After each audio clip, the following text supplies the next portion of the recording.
I was 32 when I took a long break from work to get away from everything. It was fall of 2019. I'd been working in a small architecture firm in St. Paul, Minnesota, and after a few hard years of projects that never seemed to end and a relationship that had recently fallen apart, I was burned out.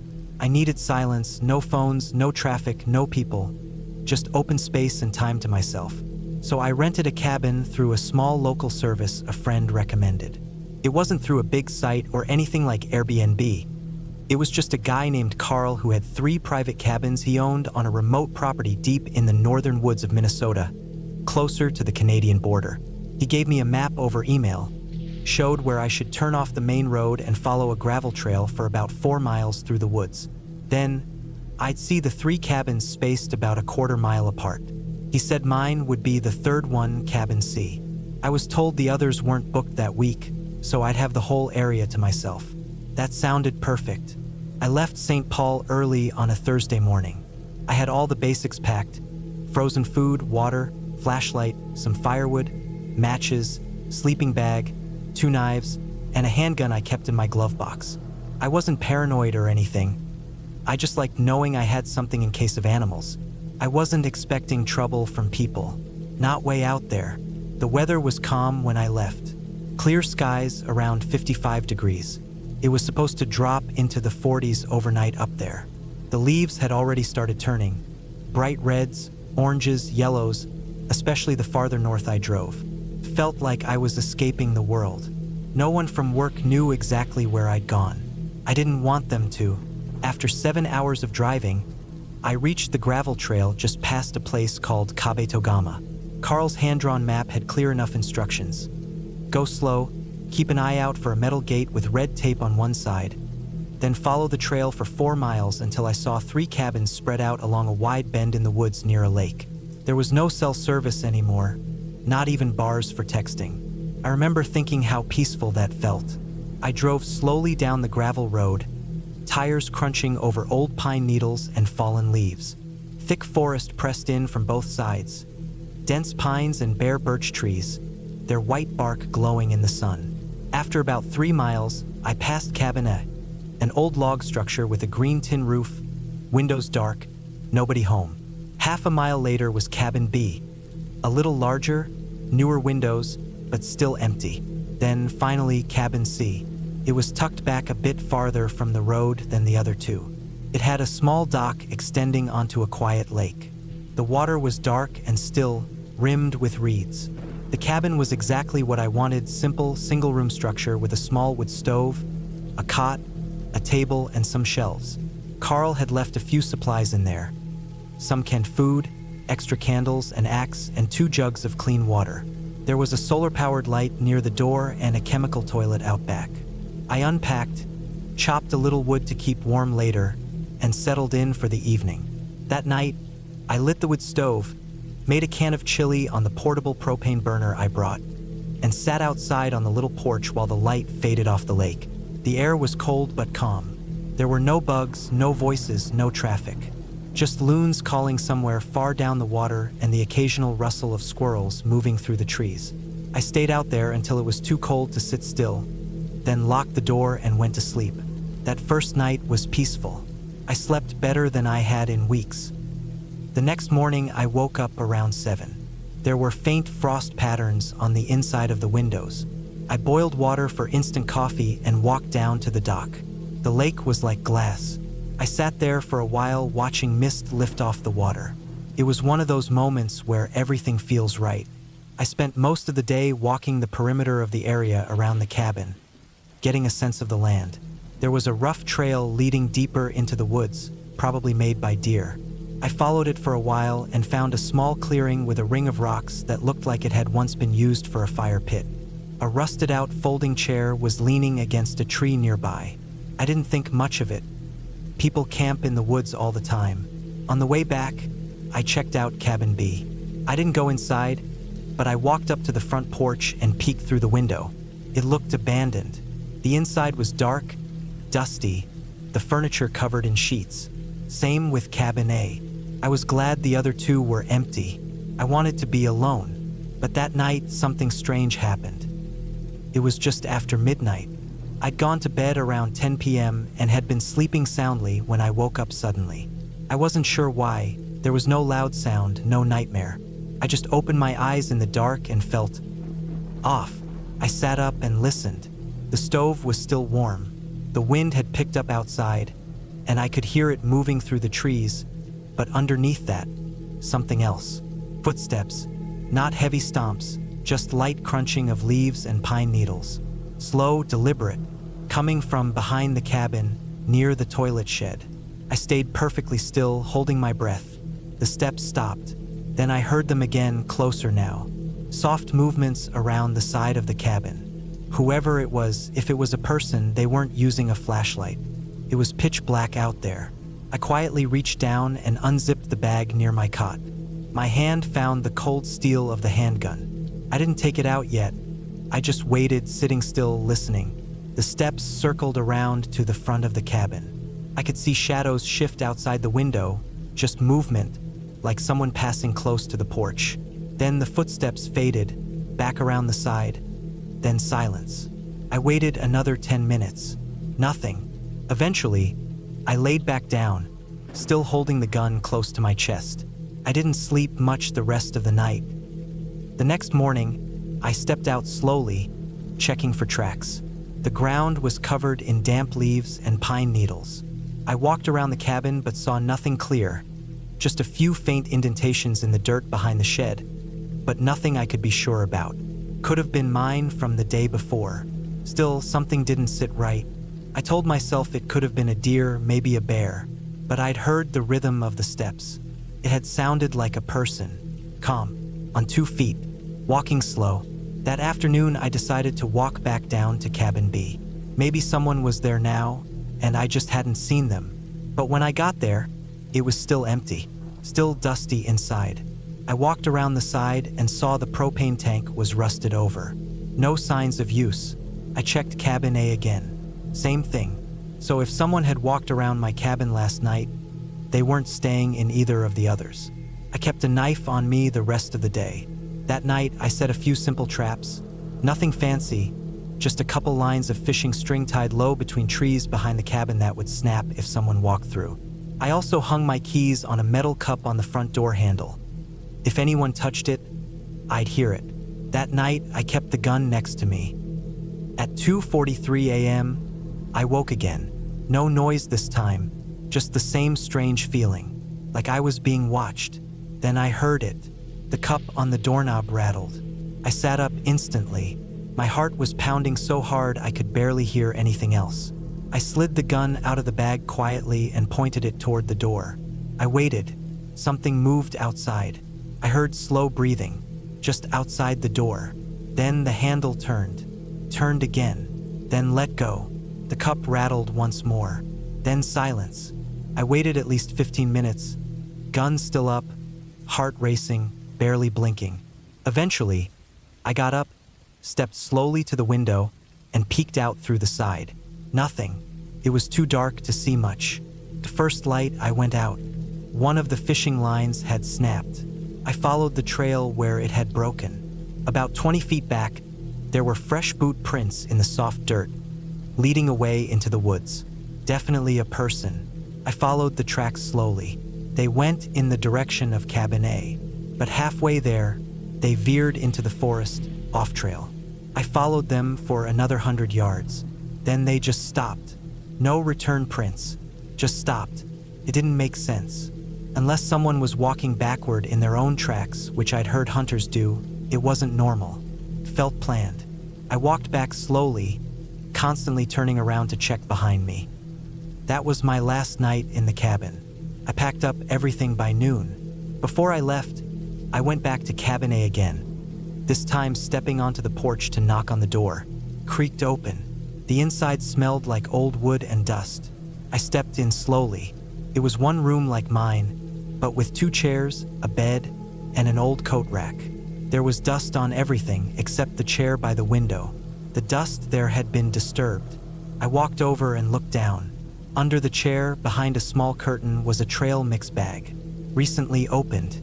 Next to it was a wrapper for a granola bar. Someone had been here, not just last week, recently. I turned and walked.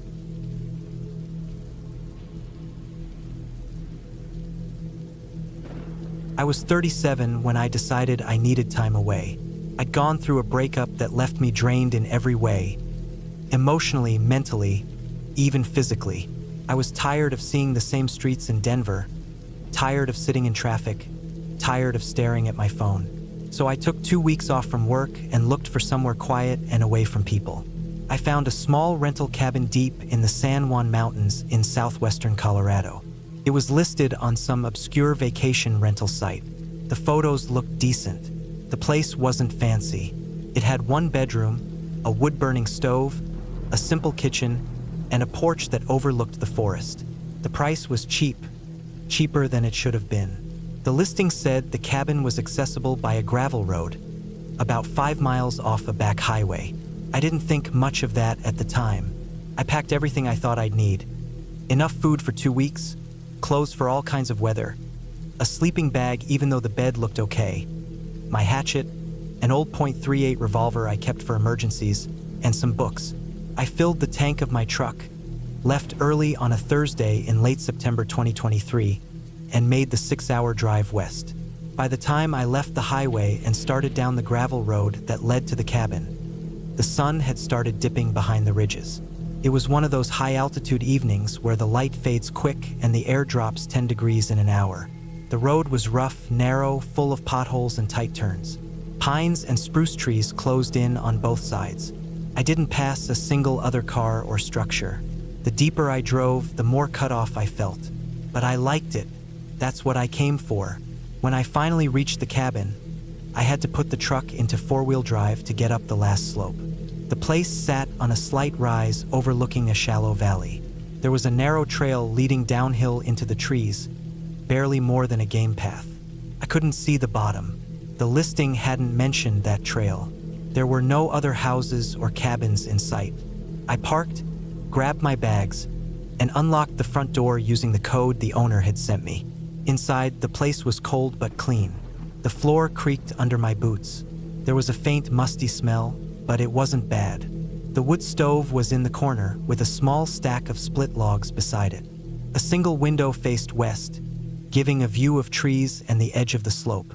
I unpacked, started a fire, heated some soup, and sat on the couch in silence. The only sound was the fire popping and the wind outside. That first night was quiet. I read for a bit and went to bed early. I left the bedroom window cracked for fresh air. Around 2 a.m., I woke up because I thought I heard a crunching sound outside, like someone stepping on dry pine needles. I stayed still for a minute listening, but I didn't hear it again. I told myself it was probably a deer or maybe a fox. I went back to sleep. The next morning was cold and gray. I made coffee and sat on the porch, wrapped in my jacket. The trees were thick, stretching in every direction. It felt like I was the only person in 100 miles. I stayed out there a long time just listening to the wind moving through the branches.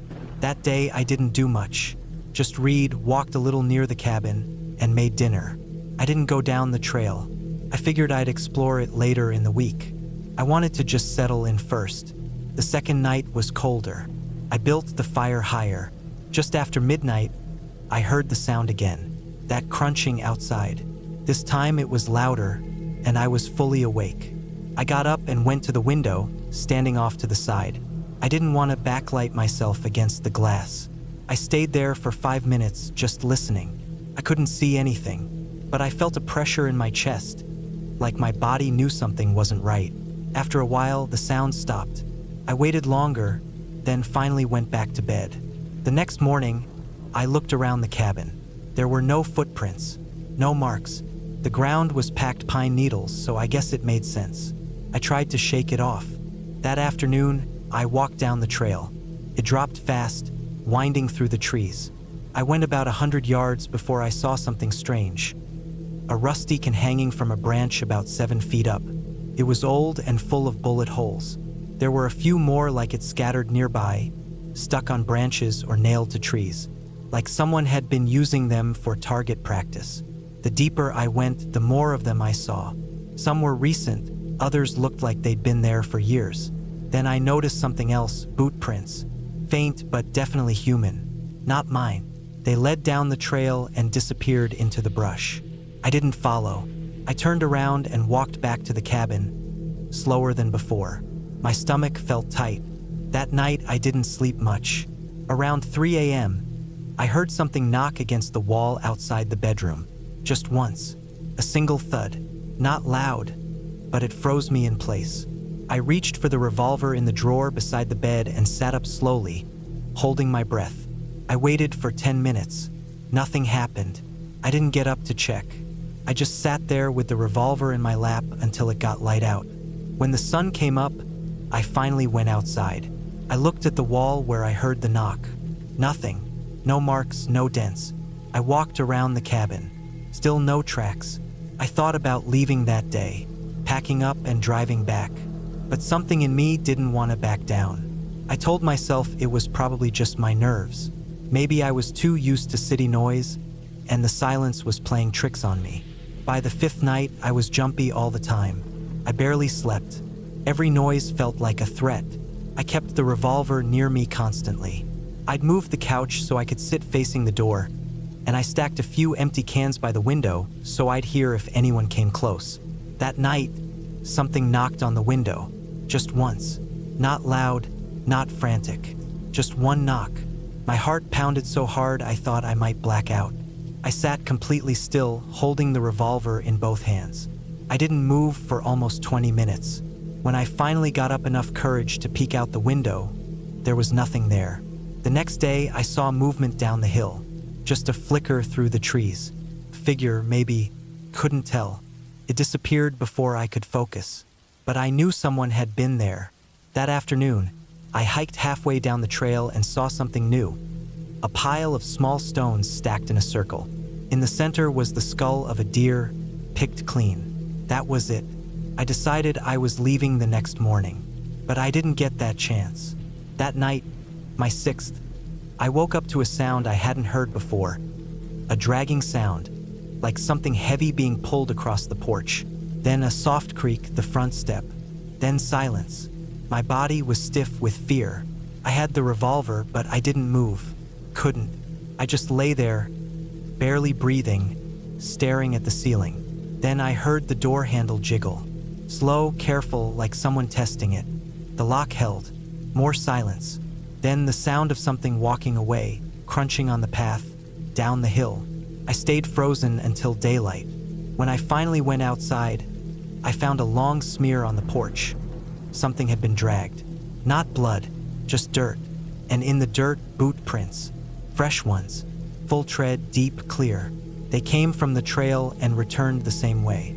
I started packing that second. I threw everything into the truck as fast as I could. I didn't care about the mess. I just wanted to get out. But when I turned the key in the ignition, nothing happened. The truck didn't even click. Battery was dead. I popped the hood. The terminals were gone. Not just disconnected, gone. Cleanly cut wires dangled where they should have been. Couldn't believe it.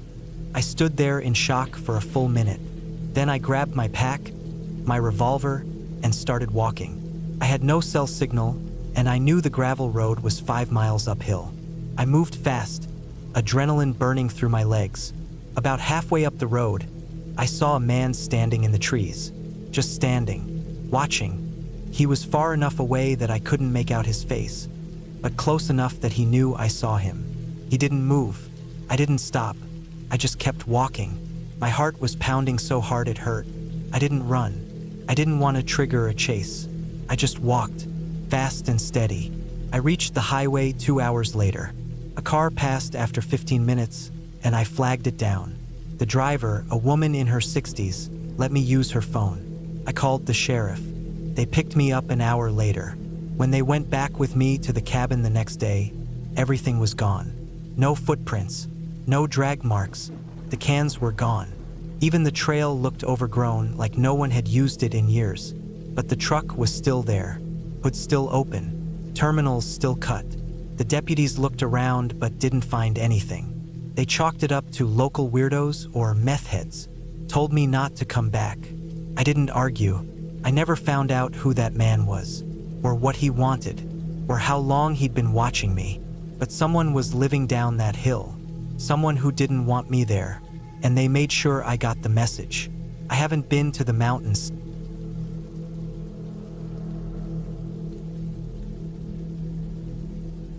I was 41 when I decided to take some time off and stay in a cabin up in northern Idaho, near the border with Montana. It was late September of 2012, and the air was already starting to turn cold at night. I worked for a construction supply company based out of Spokane, but I'd saved up enough time off and wanted to get away from the noise for a while. I wasn't married, didn't have kids, just needed a break. Something quiet, no TV, no people, just woods, fresh air, and time to think. I found the place through a guy I knew from work.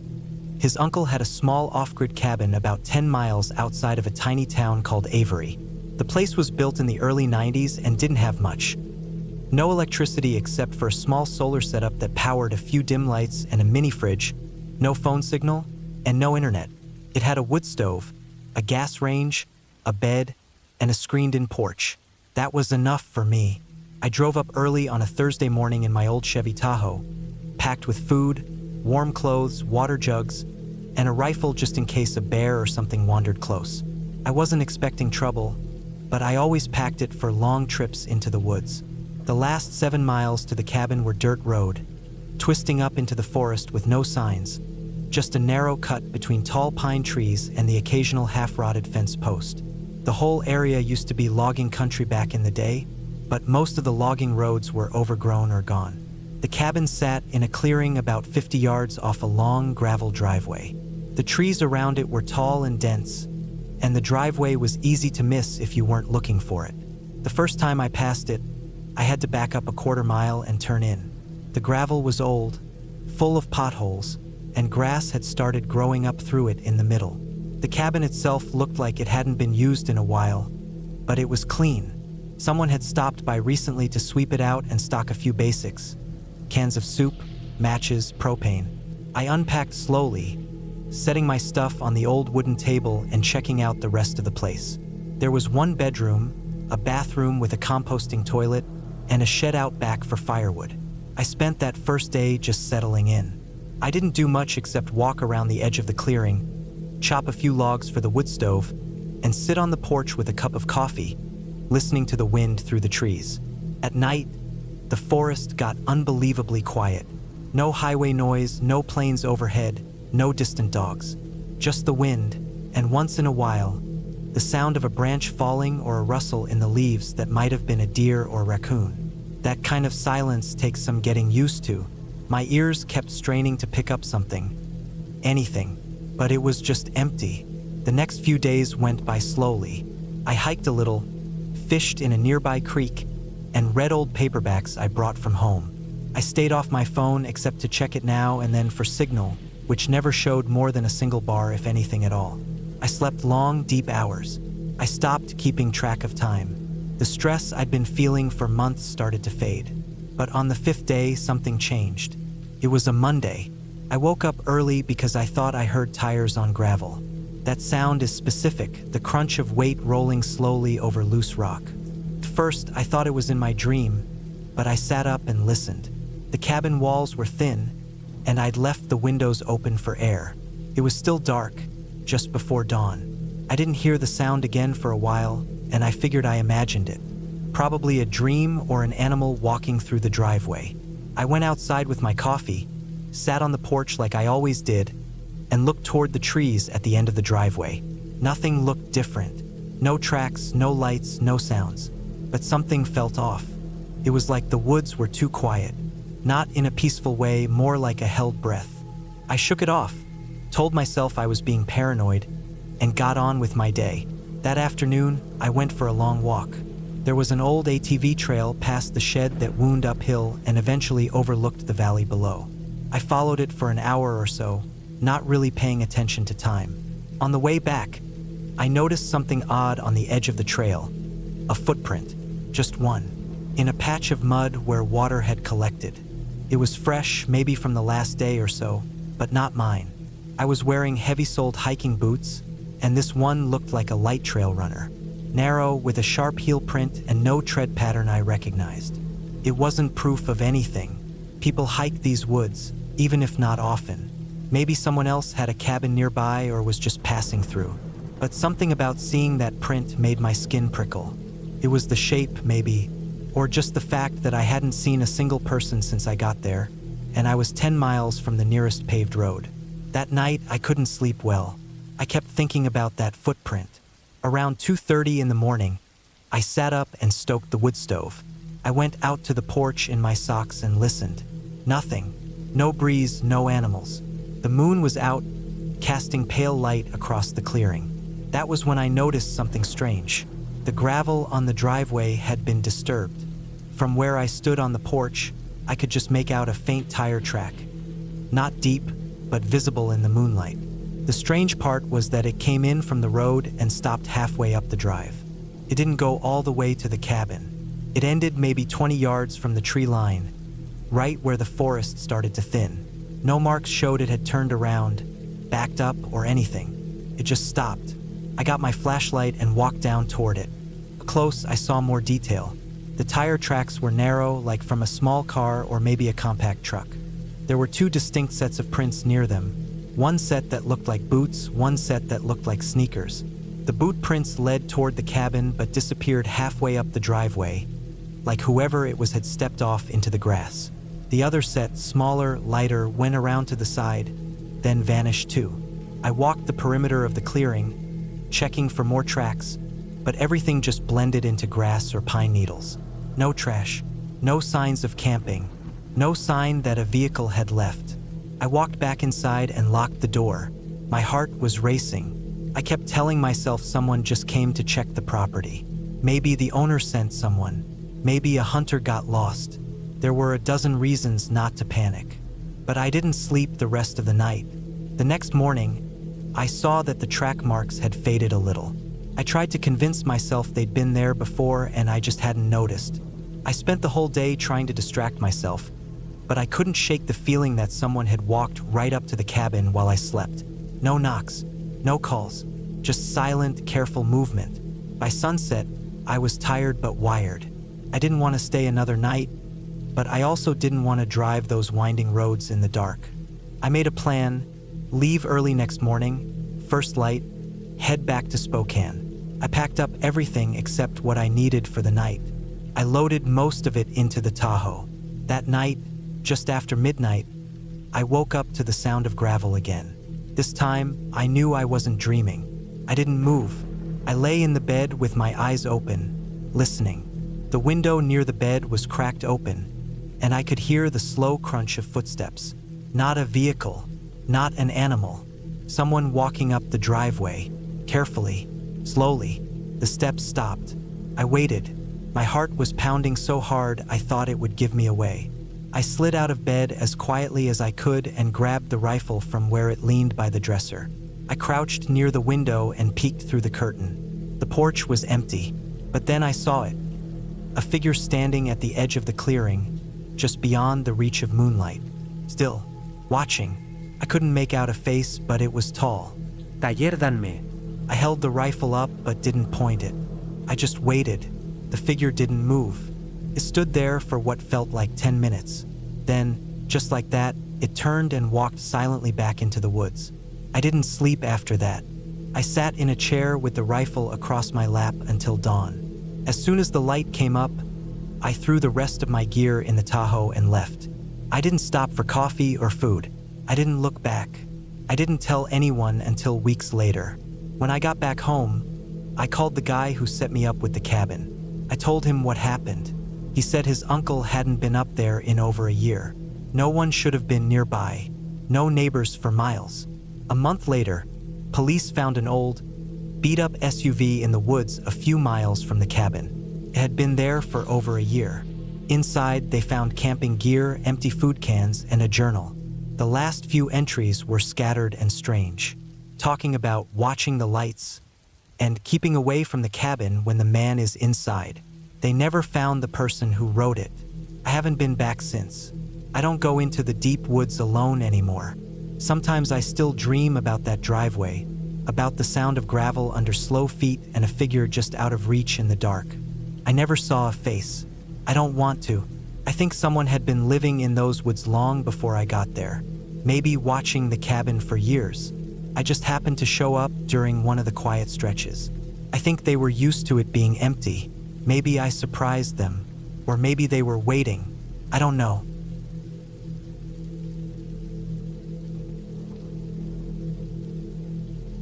It happened in late October 2017. I was 29 back then, living in Cincinnati, Ohio. I had been working nonstop for nearly a year at a logistics company that always expected more but gave less. Overtime hours were the norm, not the exception, and I felt like I hadn't taken a deep breath in months. I had some paid time off saved up, and after going back and forth on the idea for a while, I finally decided I needed to get out of the city, away from all the noise, the cars, the screens, the cold gray cubes I was stuck in 5 days a week. I didn't want to go somewhere fancy or crowded. I just wanted to be alone. So I rented a cabin deep in the mountains of eastern Kentucky. It was a small one-bedroom place in Elliott County. The listing said it had a wood stove, no internet, limited cell service, and miles of woods in every direction. It sounded perfect. The kind of place where I could sit on the porch, listen to the wind, and maybe remember what it felt like to not be constantly plugged in or stressed out. I planned to hike a little, read a few books, cook some decent meals, and maybe even sleep in for once. I'd be staying there for 5 full days. Just me, the trees, and nothing else. The drive took just under 4 hours, most of it on winding 2-lane roads through tiny towns and rolling hills. As I got closer, the houses got farther apart. I passed rusty mailboxes half swallowed by weeds and old barns falling in on themselves. By the time I reached the gravel turnoff that led to the cabin, I hadn't seen another person or car for nearly 20 minutes. The sun was already starting to dip when I pulled up in front of the place. It looked even more isolated than the photos suggested. The cabin sat in a small clearing, surrounded by tall oaks and bare maples, their leaves scattered across the ground in deep, colorful piles. The structure itself was simple, dark wood siding, a sloped green roof, one front window, and a porch that sagged slightly in the middle. There was a rusty axe leaning against the side wall near a stack of firewood. No nearby houses, no sounds besides the wind, just silence. I stepped out of my car and stretched. The air was crisp, cool, and still. I grabbed my duffel bag from the back seat, unlocked the front door, and walked inside. It smelled like dry pine and old smoke. The interior was clean but very plain. Just one main room with a small kitchen area, a couch, a dining table, and a cast iron wood stove near the corner. The bedroom was in the back, barely big enough for a full-size bed and a small dresser. The bathroom had a composting toilet and a narrow shower with low water pressure. No mirrors except a small one over the sink. No TV, no radio, no clocks. I liked that. The first night was quiet. I unpacked, made a simple dinner of canned chili and cornbread, started a small fire in the stove, and read by lantern light until my eyes were heavy. I fell asleep early, surrounded by complete darkness. No hum of traffic, no neighbor's TV, no buzzing phones, just silence. But the next morning, something felt off. I woke up around 6:30. The woods outside were still gray with early light, and the sky was dull with clouds. As I stepped outside onto the porch to stretch and get some air, I noticed something strange in the dirt driveway near the edge of the tree line, what looked like tire tracks. That wasn't so strange in itself, but they hadn't been there when I arrived. I was sure of it. I'd parked in the middle of the small clearing, and the gravel was smooth and undisturbed. Now there were narrow, shallow ruts curving into the clearing, then turning back toward the woods. First, I thought maybe they were old. Maybe the owner had come by recently and they just looked fresh. But the thing that bothered me was that they overlapped my own tire tracks in places, like someone had come through after I arrived. But I hadn't heard anything. No engines, no footsteps, nothing. Still, I told myself it was nothing. Maybe they were from before and I just missed them. I went back inside, made coffee, and sat by the fire. I didn't want to ruin my time there by overthinking it. I told myself to relax. Later that morning, I went for a short hike. There was a narrow trail that started just behind the cabin and snaked through the woods along a shallow ridge. The trees were mostly bare, their limbs like brittle arms against the sky. The forest floor was soft and thick with leaves, and every step made a sharp rustling sound. I walked for about an hour, turned around, and headed back. It felt good to move, to breathe cold air, to hear nothing but the crunch of my boots and the occasional creak of a branch. But when I returned to the cabin, my nerves kicked up again. The front door was closed, just like I left it, but the small welcome mat just inside the threshold was crooked, like it had been pushed or stepped on. I stood there, just staring at it. I tried to remember if it had looked like that when I left, but I couldn't be sure. There was no damage, nothing missing, nothing out of place, but something didn't sit right. I locked the door and window before bed that night. I even slid one of the dining chairs under the doorknob as a wedge. It made me feel a little better, but I still didn't sleep well. I woke up twice to check the window, then again around 3 a.m. when I thought I heard something outside, like a single step on the porch, just one. I held my breath in the dark and stared toward the living room until I couldn't keep my eyes open. The third day, the tension got worse. I kept telling myself I was just overreacting, that it was all in my head, but the signs kept stacking up. While walking the trail again, I found a tree that had been freshly marked. 3 small slashes low on the trunk. Not deep, but deliberate. Not from an animal. It looked recent, the wood inside still pale and clean. I tried to brush it off as hunters or bored kids, but the nearest town was miles away. Back at the cabin, I started noticing small things. A chair was slightly out of place. A window I swore I closed was cracked open an inch. My backpack zipper half undone. Things so small they almost didn't register, but enough to build this slow, crawling pressure in my chest. I stopped reading. I stopped hiking. I spent most of that day sitting by the stove with a knife in my lap, trying to shake the thought that someone had been inside while I was out. That night, I didn't sleep. I lay in bed, fully dressed, listening. Just before 2 a.m., I heard it again, a sound on the porch. But this time, it was more than just one step. It was slow, steady movement. One footstep, then another. Boards creaking lightly. My heart was pounding so hard I thought it would burst. I sat up and grabbed the flashlight and the knife. I stayed frozen, not breathing, ears straining. Then the sound stopped. No knock, no voice, just silence. After a minute, I forced myself to move. I crept into the living room and shined the flashlight through the window. Nothing. The porch was empty. I opened the door slowly and swept the light across the clearing. Still nothing. But the next morning, I saw them. Footprints. Not mine. They were faint but clear enough in the soft ground near the porch steps. Boot prints, bigger than mine, facing the cabin. No matching set walking away, just facing the cabin and then gone. As if whoever it was had come up the steps, paused at the door, and then disappeared.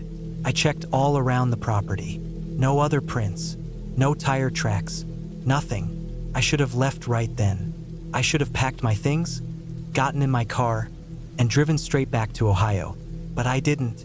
I convinced myself again that it was nothing, that maybe I was seeing old prints, or that I had forgotten making them myself. I didn't want to feel like I was running from nothing. I told myself I'd just finish the last 2 nights and go home. That was a mistake. That evening, the sky turned gray and heavy. Around 5 p.m., it started to rain, light at first, then steady. The wind picked up, and the trees swayed with a low, constant groan. I stayed inside, watching the fire, trying to read, but I couldn't focus. Every sound made me jump. The wind knocking something over, a branch tapping the roof, the rain hitting the windows. I felt like the woods outside were pressing in on the cabin, watching. Around 8, the power went out. The lights died without warning, and I was plunged into darkness. I lit the lantern and sat by the stove. The wind howled, and the rain picked up. I tried to calm myself, telling myself that rural power outages were normal, but I couldn't shake the feeling that I was being watched. Then, just after midnight, I heard something that still makes my stomach twist when I think about it.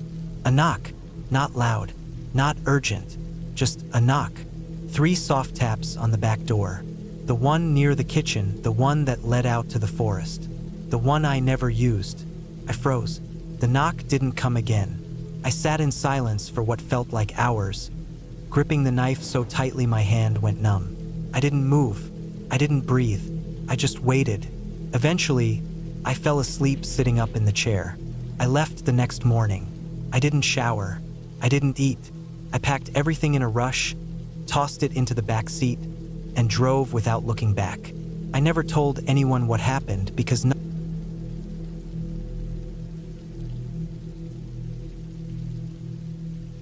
I was 33 when I decided to get away from everything for a while. It was early November 2018, and I had just left my job at a small construction company outside Portland, Oregon. I was tired in a way I couldn't really explain to anyone. It wasn't about stress or burnout or anything like that. It was more like a constant weight I couldn't shake off, like I'd been dragging a heavy chain behind me for years. I had no wife, no kids, no real obligations. So I figured it was time to disappear for a bit, just to clear my head. A friend I hadn't seen in a while told me about this old rental cabin deep in the Wallowa Mountains in eastern Oregon. It was off-grid, no power, no Wi-Fi, nothing. You brought your own propane, hauled in water, and used a wood stove if you wanted heat. The place was up a long dirt road, 10 miles past the nearest paved turnoff, and you needed a four-wheel drive vehicle just to get there. The land around it belonged to the government, national forest, and nobody really passed through unless they were hunting or hiking. Sounded perfect to me. I borrowed my cousin's old 2003 Toyota Tacoma, packed up 3 weeks worth of canned food, water jugs, firewood, a generator, some fuel, a lantern, and a bunch of books I'd been meaning to read for years. I brought a rifle too, a Remington 700.308. Not because I expected trouble, but because I knew there were cougars and black bears in that part of the state. Better safe than sorry. The first day went by smoothly. The drive up the mountain was slow and bumpy, but peaceful. The air smelled like pine and snowmelt, and once I got far enough up the road, I stopped seeing other cars altogether. The last few miles were barely passable, but the Tacoma handled them fine. I reached the cabin just before dusk. It was smaller than I expected, built from logs that looked like they hadn't been maintained in years. The roof sagged a little near the front, and there was moss growing along the eaves. But it had a solid door, no broken windows, and the chimney looked serviceable. Good enough. Inside, it smelled musty, like damp wood and old dust. The floor creaked under my boots. There was one small bedroom with a twin bed and a thin mattress, a main room with a wood stove and an old table, and a tiny kitchen space with some shelves and a hand pump for water, which, as I found out later, no longer worked. No big deal. I had jugs. That first night was uneventful. I built a fire, heated some canned chili, read a few chapters from a book, and fell asleep to the sound of the wind brushing against the cabin. It was the kind of peace I hadn't felt in years. But the second night was when things started to feel different. It started with a sound. I was lying in bed, the fire in the stove down to its last embers, when I heard something outside. It was soft at first, like a foot dragging through dry leaves. I sat up and held my breath. The wind was still going, but this wasn't wind. It was movement. Slow, deliberate steps just outside the cabin wall. Then a pause. Then another step. I got out of bed as quietly as I could, picked up my flashlight and slipped the safety off the rifle. I didn't go outside. I just stood near the door, listening. After a few minutes, the sound stopped. I waited another 10 minutes, barely breathing. Nothing. Eventually, I convinced myself it was probably an animal. A deer or an elk, maybe. The place was remote. Wildlife was everywhere. Still, I slept with the rifle next to me that night. The next morning, I went outside and walked around the cabin. The ground was covered in a thin layer of frost, and the leaves were dry and crunchy underfoot. I didn't see any clear tracks, but near the back of the cabin, where the trees started thickening, I found a spot where the leaf litter had been disturbed. Something had definitely been there. I decided to set up a perimeter. Nothing crazy, just a few tin cans and fishing line tied to branches a few feet off the ground, surrounding the cabin about 30 yards out. If something large moved through the area, I'd hear it. I figured it would help me sleep better. That night, I stayed up a bit longer, listening. I heard the wind, the groaning of trees shifting, and now and then the rustle of leaves. but nothing that set off my makeshift tripwires. Still, I couldn't shake the feeling that something was watching. It's hard to explain, but it felt like I was being observed. Not constantly, just in flashes, like my mind was catching something a split second before I could register it. A twinge in the back of my neck, like eyes on me. I chalked it up to nerves and tried to sleep. The next day, I hiked a mile or so up the trail behind the cabin. The forest was thick and quiet, the kind of silence that makes your ears ring. I saw a few squirrel nests, some deer scat, and not much else. On my way back down, though, I found something that made my skin crawl. About 50 feet off the trail, I spotted a tree that had been stripped of its bark in long, thin ribbons, starting about 6 feet off the ground and continuing down to the base. It didn't look like bare marks. These weren't deep gouges from claws. They were narrow, almost precise, like someone had used a knife to peel long strips of bark. Underneath, the wood was dry and splintered. There were no tracks, no blood, no fur. Just that one tree. I didn't linger. I went straight back to the cabin and stayed inside for the rest of the day. That night, just after midnight, I was woken up by the sound of my cans clattering. I sat up fast, heart racing. The fire was out. The cabin was dark except for the moonlight leaking in through the window. I grabbed my flashlight, flicked it on, and stood by the door again, rifle in hand. Something was moving outside. I heard branches snapping, dry leaves crunching, but not in a wild, chaotic way. It was slow, controlled, like someone was trying to stay quiet but not quiet enough. I waited a full 15 minutes, just listening. Then I opened the door. I shined the flashlight into the woods. The beam cut through the trees, swinging side to side. Nothing. Then I saw one of the tin can alarms, about 20 feet out, near a tree. The line had been pulled taut and snapped. One of the cans was lying on the ground. Whatever had tripped it hadn't just walked through. It had stopped, taken a moment, and then left. I slept with one eye open that night. Every little noise had me sitting up, flashlight in hand. The next morning, I checked the perimeter. 2 more lines had been triggered, one behind the cabin, and one near the edge of the small clearing where the truck was parked. No tracks, no signs of animal droppings or fur. But near the last tripped line, I found something else. A piece of cloth. It was small, maybe 4 inches long, dark green, and frayed at the edge. Looked like it came from a jacket or maybe cargo pants. I picked it up and held it for a long time, turning it over in my hands. Then I realized it was damp. Not with water, something thicker. Sticky. My heart dropped. It was blood. I packed up everything that afternoon. Food, water, gear, everything. I threw it all in the truck, tossed the firewood in the back, and decided I'd spend one more night inside with the truck ready to go at sunrise. That night was quiet. Too quiet. I stayed up, sitting in the chair by the window with the rifle across my lap. Around 2 a.m., I heard it again, movement. This time it was closer, slower, just outside the window. I killed the lantern and stayed still. I didn't dare move. I heard breathing, soft, heavy. Someone was standing right outside. Then I heard the handle of the door shift, not rattling, just the faintest creak. I aimed the rifle at the door and waited. It didn't open. After 5 long minutes, the breathing stopped. Then silence. I didn't sleep at all. The sun couldn't rise fast enough. When light finally came, I opened the door slowly and stepped outside. Everything looked the same, trees, leaves, the clearing. But the sense of danger hadn't left. I felt it in my gut like a warning. Then I saw the footprints. Not boot prints. Bare feet. Human. Bare feet in the cold. The prints circled the cabin. Twice. Then led off into the woods toward the East Ridge. I didn't wait. I climbed in the truck, turned the key, and floored it down that dirt road like the devil was on my tail. The Tacoma bounced hard, scraped the undercarriage a few times, but I didn't slow down until I hit the main road 2 hours later. I didn't call the police. What would I say? That I was being watched? That someone circled my cabin barefoot in the middle of the night? I didn't have proof. No pictures. No real evidence. But I knew what I saw. I went back to Portland and stayed with my cousin for a few weeks. Every night, I locked the doors, checked the windows, and kept the rifle within reach. Eventually, the anxiety faded. I started sleeping again, but I never went back to that cabin. I never even asked my friend about it.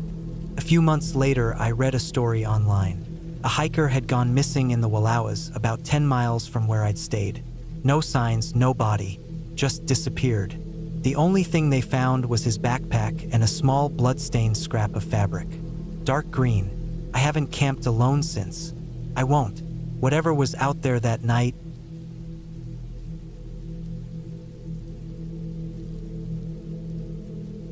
It was October 2017 when I decided to take a break from everything. I was 31 at the time, working as a land surveyor in Phoenix, and after months of back-to-back projects and client meetings, I was completely burned out. I didn't want to see anyone. I didn't want to go out. I just wanted peace, silence, and space. That's when I remembered my uncle's old hunting cabin in north-central Idaho. It sat way out in the woods, about 3 hours from the nearest town, deep in Clearwater National Forest. He hadn't used it in over a decade, but I remembered going there a few times as a teenager. It was basic, with stove, generator, small shed, but it was dry, quiet, and isolated. Exactly what I was looking for. My uncle gave me the okay. He said I'd need to bring my own fuel, food, and supplies. The place didn't have running water, and the generator was old, but it should work. I figured I'd stay for about 10 days. No phone, no internet, no people. Just me and the trees. I took my Tacoma up with everything I thought I'd need: canned food, rice, a 5-gallon jug of water, a couple bottles of propane, a jerry can of gas, a backup power bank, 2 flashlights, my Glock 19, extra ammo, a sleeping bag, thermal layers, and a small hatchet. I also brought an old hand crank radio just in case. I didn't plan on needing help, but I wasn't stupid. Once I left the paved roads, I wouldn't see a soul for days. I arrived at the cabin late in the afternoon. It was colder than I expected. The place looked about how I remembered. Tilted slightly from frost heave, roof darkened from years of sap and rain, the shed leaning like a drunk just behind it. It sat in a small clearing, surrounded on all sides by thick lodgepole pine and spruce. No driveways, just a narrow path wide enough for a truck, cutting through the woods. I parked and walked around, checking for signs of damage or animals. There were no broken windows. The front door stuck, but it opened with a good shove. Inside, it smelled like dry wood and old dirt. A pile of firewood was stacked next to the cast iron stove. The cot was still there, folded against the far wall, along with an old wooden table, some chairs, and a dusty Coleman lantern. I set up my sleeping bag, cracked a window, and got the stove going. It took a little effort, splitting dry kindling with the hatchet, working the flue just right, but eventually the room warmed up. I ate cold chili straight from the can and sat by the fire until my back stopped aching from the drive. The silence was beautiful. No sirens, no honking, not even the hum of power lines. Just wind in the trees and the slow crackle of burning pine. The first few days were exactly what I needed. I'd wake up with the sun, boil some water for coffee on the stove, then walk the surrounding trails. I brought my pistol just in case. I'd heard of cougar sightings around that area, but mostly I just followed animal tracks, collected kindling, and soaked in the stillness. I didn't listen to music. I didn't bring books. I didn't even think much. I just moved, ate, rested, and repeated. On the 4th day, something changed. It started with the deer. I was walking along a slope about a half-mile west of the cabin when I came across a clearing I hadn't remembered. It was oval-shaped, maybe 30 yards across, surrounded by thick pine and underbrush. In the center was a deer, or what was left of one. At first, I thought a hunter had gutted it and left the remains. But as I got closer, I could see that wasn't right. The ribcage was twisted like it had been crushed. Not sliced, crushed. The head was intact, eyes open, tongue sticking out, but the rear half of its body was mangled, torn, not eaten. It didn't look like a wolf or cougar kill. I'd seen those before. This looked violent, careless, like someone had slammed it against a tree. There were drag marks leading up to it. I followed them with my eyes, but they disappeared into a dense patch of trees. Something about it unsettled me. I'd seen dead animals before. I I killed some myself. But this didn't look like a predator kill or a butcher's job. It looked like a message. I backed off and returned to the cabin. That night, I didn't sleep much. The fire kept going out. I'd wake up cold, restart it, then lie awake staring at the dark ceiling. I kept thinking about the way the deer's legs were bent, like they'd been snapped backward. I told myself it was probably a bear, a big one, maybe even a fight between animals. Nature can be ugly, but the unease didn't leave. The next day, I decided to stay closer to the cabin. I cleaned up around the yard, organized the tools in the shed, and checked the locks on the doors. Nothing seemed out of place, but I had this strange sense that something had changed since I arrived, like the woods were holding their breath. That evening, I went out to collect kindling and spotted something else. About 30 yards from the back of the shed, in a patch of soft dirt, I saw boot prints. Not mine. These were bigger, wider, and deeper. They were fresh, probably within the last 24 hours. They led toward the cabin from the forest, then disappeared around the shed. My heart sank. No one should have been out there. I hadn't seen or heard a vehicle in days, and whoever it was hadn't come up the road. There were no tire tracks, no crushed underbrush. It was like they'd just appeared out of the woods. I followed the prints for a bit, but they vanished where the grass grew thick. I circled the cabin, checked the door again, and sat on the porch until sunset with my gun in my lap. I kept telling myself it was probably just a hiker or a hunter. Maybe they'd gotten lost. But that didn't explain why they hadn't come to the door, or left a note, or made any noise. That night, I locked the door, pulled the curtains tight, and kept the fire small. Around 1 a.m., I thought I heard footsteps outside. I sat up in my sleeping bag, heart pounding. The sound was faint, like someone shifting their weight on dry pine needles. Stopped for a long time, then came again. 2 soft crunches, then silence. I stayed up until sunrise, pistol in hand, listening. Nothing else happened. The next day, I should have left. Looking back, I don't know why I didn't. I guess I didn't want to believe it. I come all that way to get away from people. Why would I let some weirdo ruin it? I told myself I was overreacting. Maybe I imagined the sounds. Maybe the tracks were older than I thought. But by day 6, it was impossible to ignore. I found another deer, or what was left of it. This one was closer, maybe 200 feet from the cabin. And it was worse than the first. His front legs were gone. Just gone. No bones, no blood trail, like they'd been yanked off and taken somewhere. His jaw was split open, and stuck in the flesh of its neck, deliberately like a sick joke, was a rusted fork. I threw up in the trees. That same day, the generator died. I'd only been using it for a few hours at night, just enough to charge my phone and power the lantern. But when I went to check it, the fuel line had been cut. Not chewed, cut. Clean, sharp, like with a knife. That night, I didn't light a fire. I turned off everything. I laid in the dark, barely breathing, listening for any sound. Around midnight, I heard footsteps again. This time they were slow and steady, coming from the woods, getting closer. I held my breath and crawled over to the window. I peeked through the edge of the curtain. Someone was standing just inside the tree line. They weren't moving, just standing there. I couldn't make out details. No face, no clothes. Just a dark shape, taller than me, broad-shouldered, facing the cabin. I watched for almost an hour. My eyes burned from not blinking. Eventually, they turned and walked back into the woods. Not fast, not scared, just calm, like they had all the time in the world. That was when I knew I had to leave. At first light, I packed everything into my truck. I didn't eat. I didn't clean up. I just threw my gear in the back, checked my tires, and got the hell out. About 2 miles down the dirt road, I noticed something strange. My tire pressure light came on. I stopped and got out. Someone had driven a long nail into my rear passenger side tire. I changed it in 10 minutes flat. Heart racing, hands shaking, gun on my belt the whole time. I kept scanning the woods, waiting for movement, but nothing came. I got back in and drove like hell. I made it to Elk River by late morning. I filled up on gas, sat in my truck in the parking lot, and tried to process what had happened. I didn't call the police. What would I say? Someone stood in the woods and left a fork in a deer's neck? They'd think I was insane. But I never went back. Not to the cabin, not to that part of Idaho. I sold the truck a few months later. I started carrying my gun every day, even in the city. I stopped going into the woods alone. I haven't since. My uncle passed away in 2020. The cabin's still there. I guess it belongs to me now.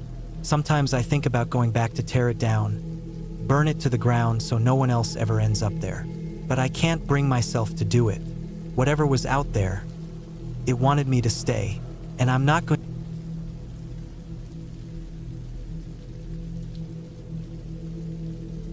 It was late October when I found myself heading up to that cabin. I was 27 at the time, just looking for a break from the noise of city life and a chance to reconnect with myself.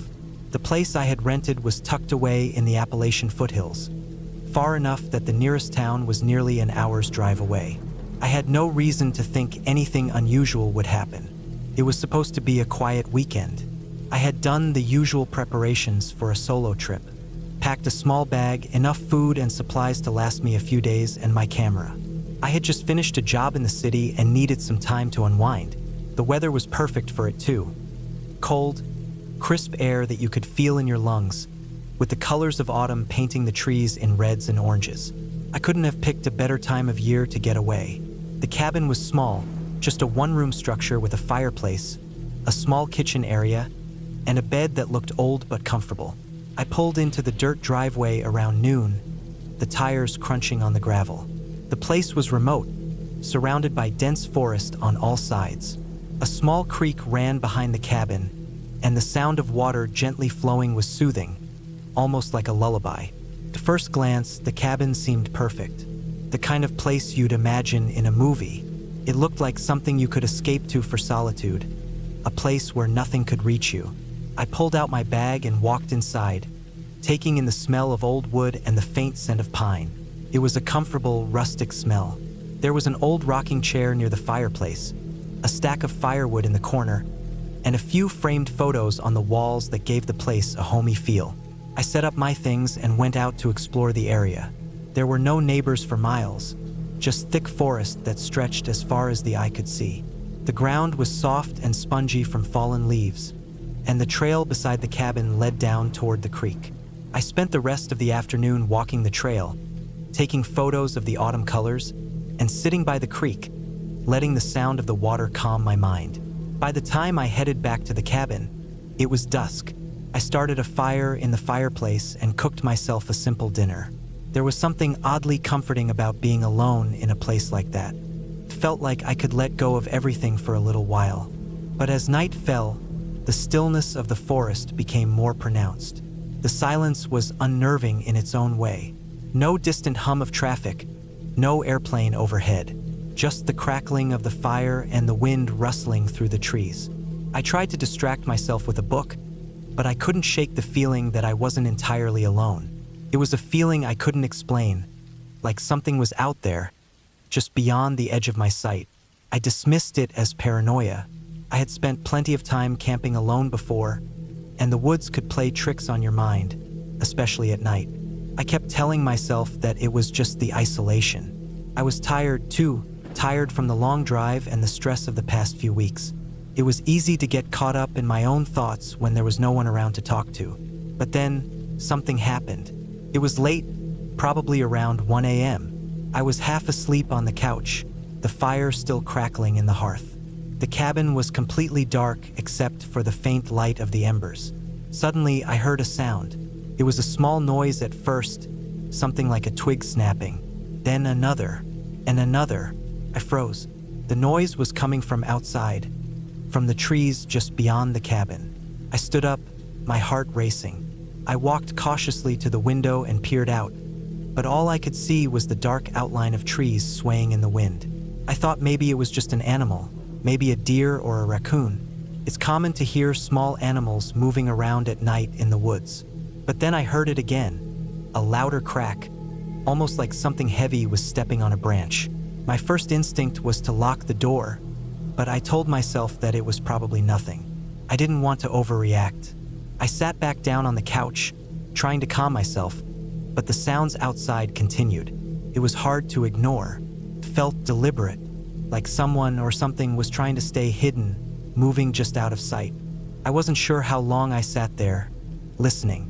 My mind raced, thinking of all the possible explanations. There were no nearby neighbors.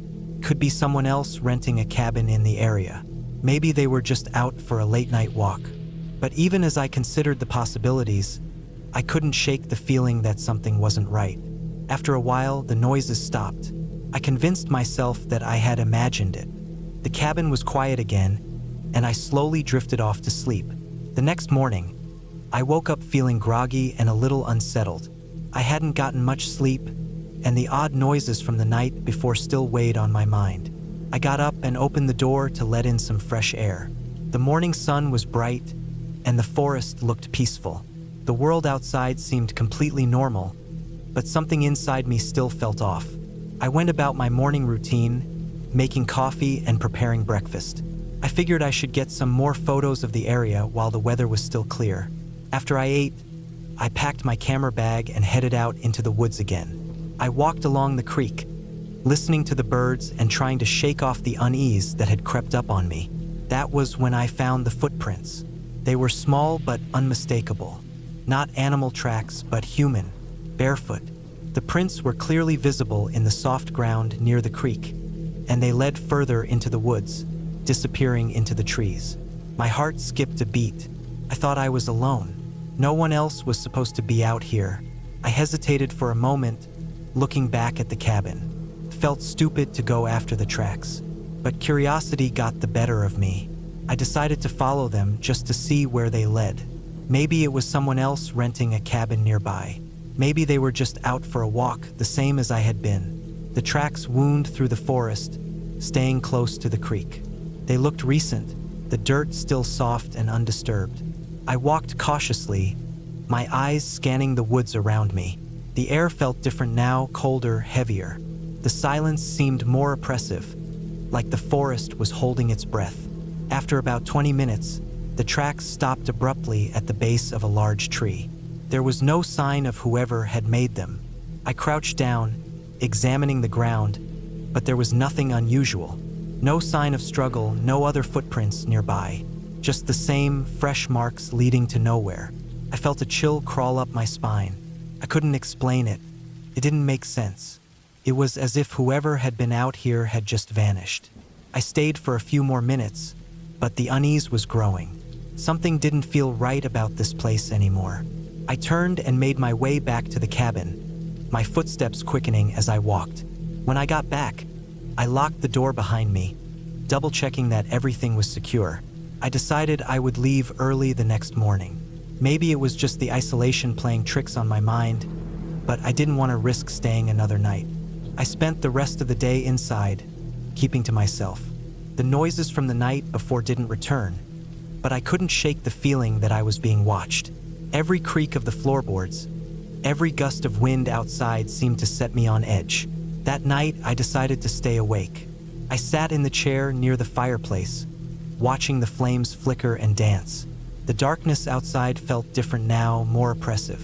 Every now and then, I'd hear a sound, a branch snapping or a rustle in the leaves, and my heart would race. But nothing happened. No more footprints, no more sounds. The night passed slowly, and when morning finally came, I packed up my things and left without a second thought. As I drove away from the cabin, I couldn't help but feel relieved. The woods were quiet again, the forest sprawling out in all directions. But I didn't stop to look back. I didn't want to. The memory of those footprints and the feeling of being watched stayed with me the entire drive home, and I never went back.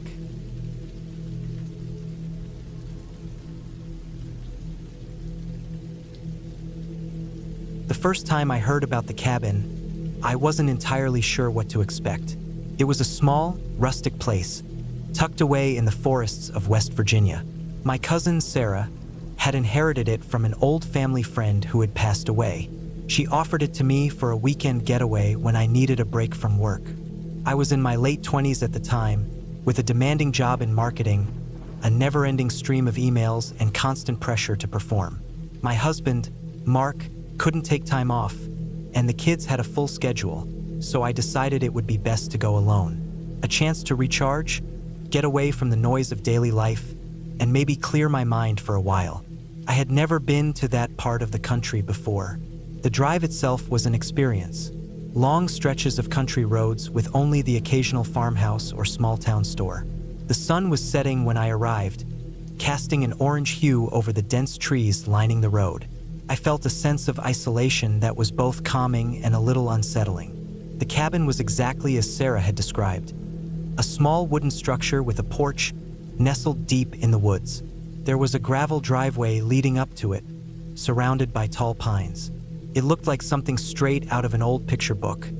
Remote, quiet, and inviting. After I unloaded my bags, I stepped inside. The air smelled of cedar and old pine, a scent I hadn't encountered in years.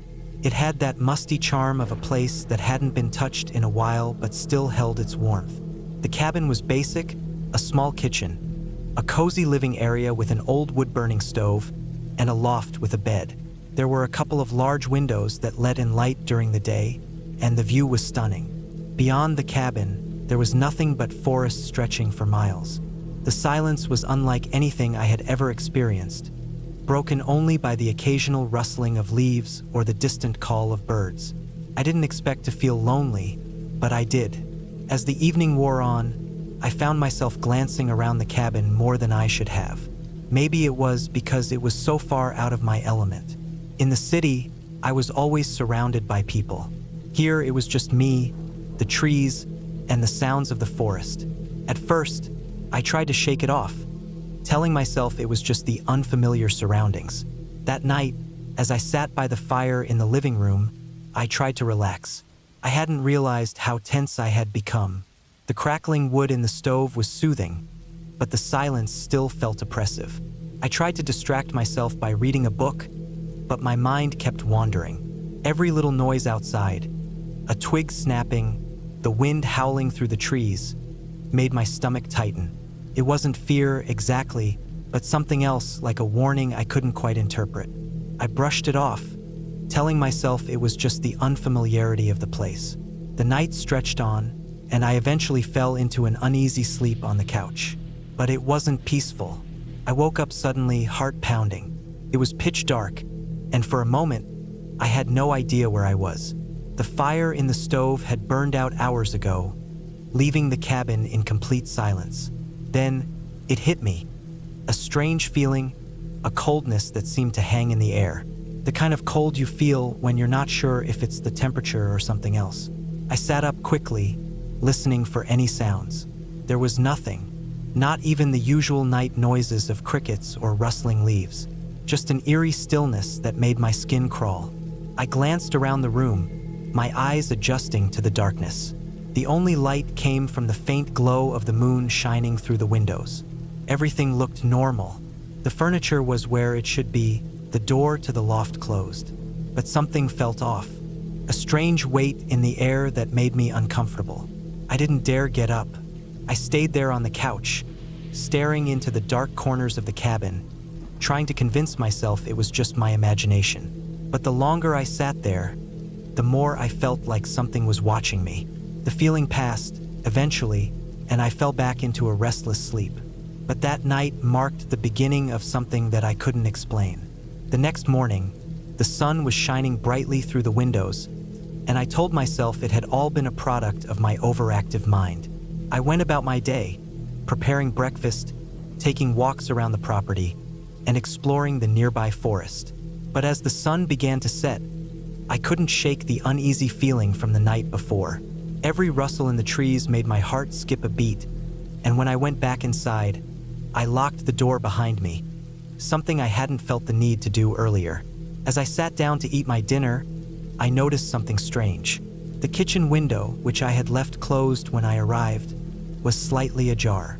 It wasn't much, just a crack, but it made my stomach drop. I was sure I had closed it. I couldn't recall a time when I would have opened it, especially given how cold it had been the night before. I walked over to close it again, trying to brush off the anxiety creeping in. But it wasn't just the window that felt off. The entire cabin felt different now. I kept hearing noises, soft, almost imperceptible sounds that seemed to come from the walls or the loft. It wasn't the wind, and it wasn't animals outside. It felt like something moving around in the cabin itself. That night, I decided to try something different. I wasn't going to let my mind get the best of me. I made a cup of tea, sat by the stove, and read through a magazine to distract myself. The wind outside picked up, howling through the trees, but I forced myself to relax. After a few hours, I decided to turn in early. I took a deep breath and climbed up to the loft, settling into the bed and pulling the thick quilt over me. I shut my eyes, focusing on the sound of my own breath, but the feeling didn't go away. I woke up again in the middle of the night. My eyes snapped open, and I immediately felt that same heaviness in the air. It was like something was in the room with me, watching. I froze, trying to hear any movement, but there was nothing. I sat up slowly, my eyes darting around the room, but everything was still. The door to the loft was closed. The cabin was quiet again. I told myself it was just the anxiety from being alone, from being so far out of my comfort zone. I lay back down, trying to shake the feeling, but then I heard it, a soft scratching sound, coming from somewhere below. At first, I thought it was an animal, maybe a raccoon or squirrel, but it didn't stop. It was slow, deliberate, like something trying to get my attention. My heart raced as I lay there, listening. It continued for several minutes before it stopped abruptly. I waited in the dark, my breathing shallow. Nothing. The cabin was dead silent again. I finally gathered the courage to slip out of bed and carefully make my way down the stairs. The air downstairs felt colder than before, and the silence was suffocating. I checked the locks on the doors and windows. Everything seemed secure. Then, I noticed something strange. The firewood near the stove, the pile I had stacked earlier in the day, was no longer stacked. It was scattered across the floor, as if someone had moved it. My pulse quickened. I spent the rest of the night in the living room on edge, unable to sleep. The next day, I packed up my things, intending to leave. I'd had enough of the strange happenings, the unsettling feeling that wouldn't go away. As I prepared to leave, I took one last look at the cabin. There was something almost peaceful about it now, like it was trying to let me go, to reassure me that it was just in my head. I drove away, back to the city, the sounds of the forest fading into the distance. That weekend marked the last time I ever stayed at that cabin. I never found an explanation for what happened, but I learned something valuable. Sometimes, the silence in places like that can be more unsettling than the noise of the city.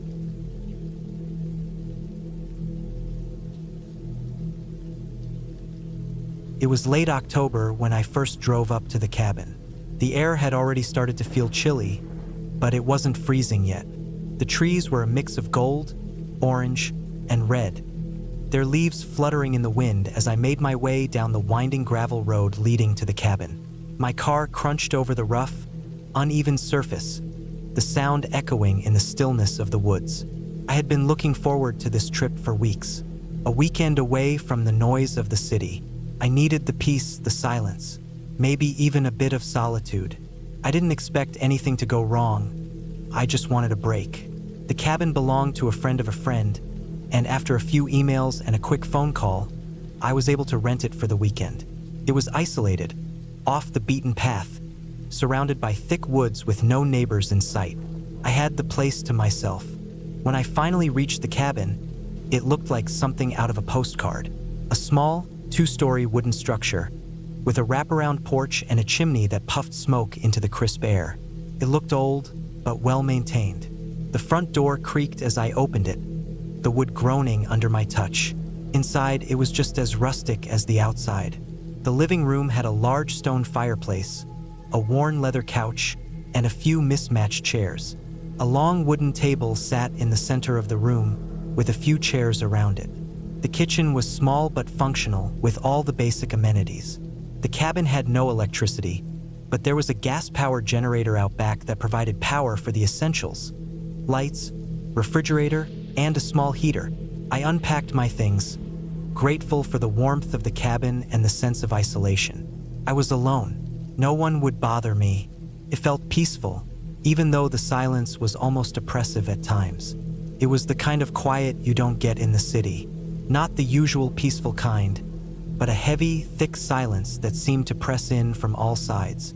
I had planned to spend the weekend hiking through the woods, maybe exploring some of the nearby trails. But as the hours passed, I began to feel a sense of unease that I couldn't quite shake. It wasn't anything specific, just a nagging feeling at the back of my mind. Every time I stepped outside to get some fresh air, I couldn't help but glance over my shoulder, as if something, was watching me. That first night, I tried to push it out of my mind.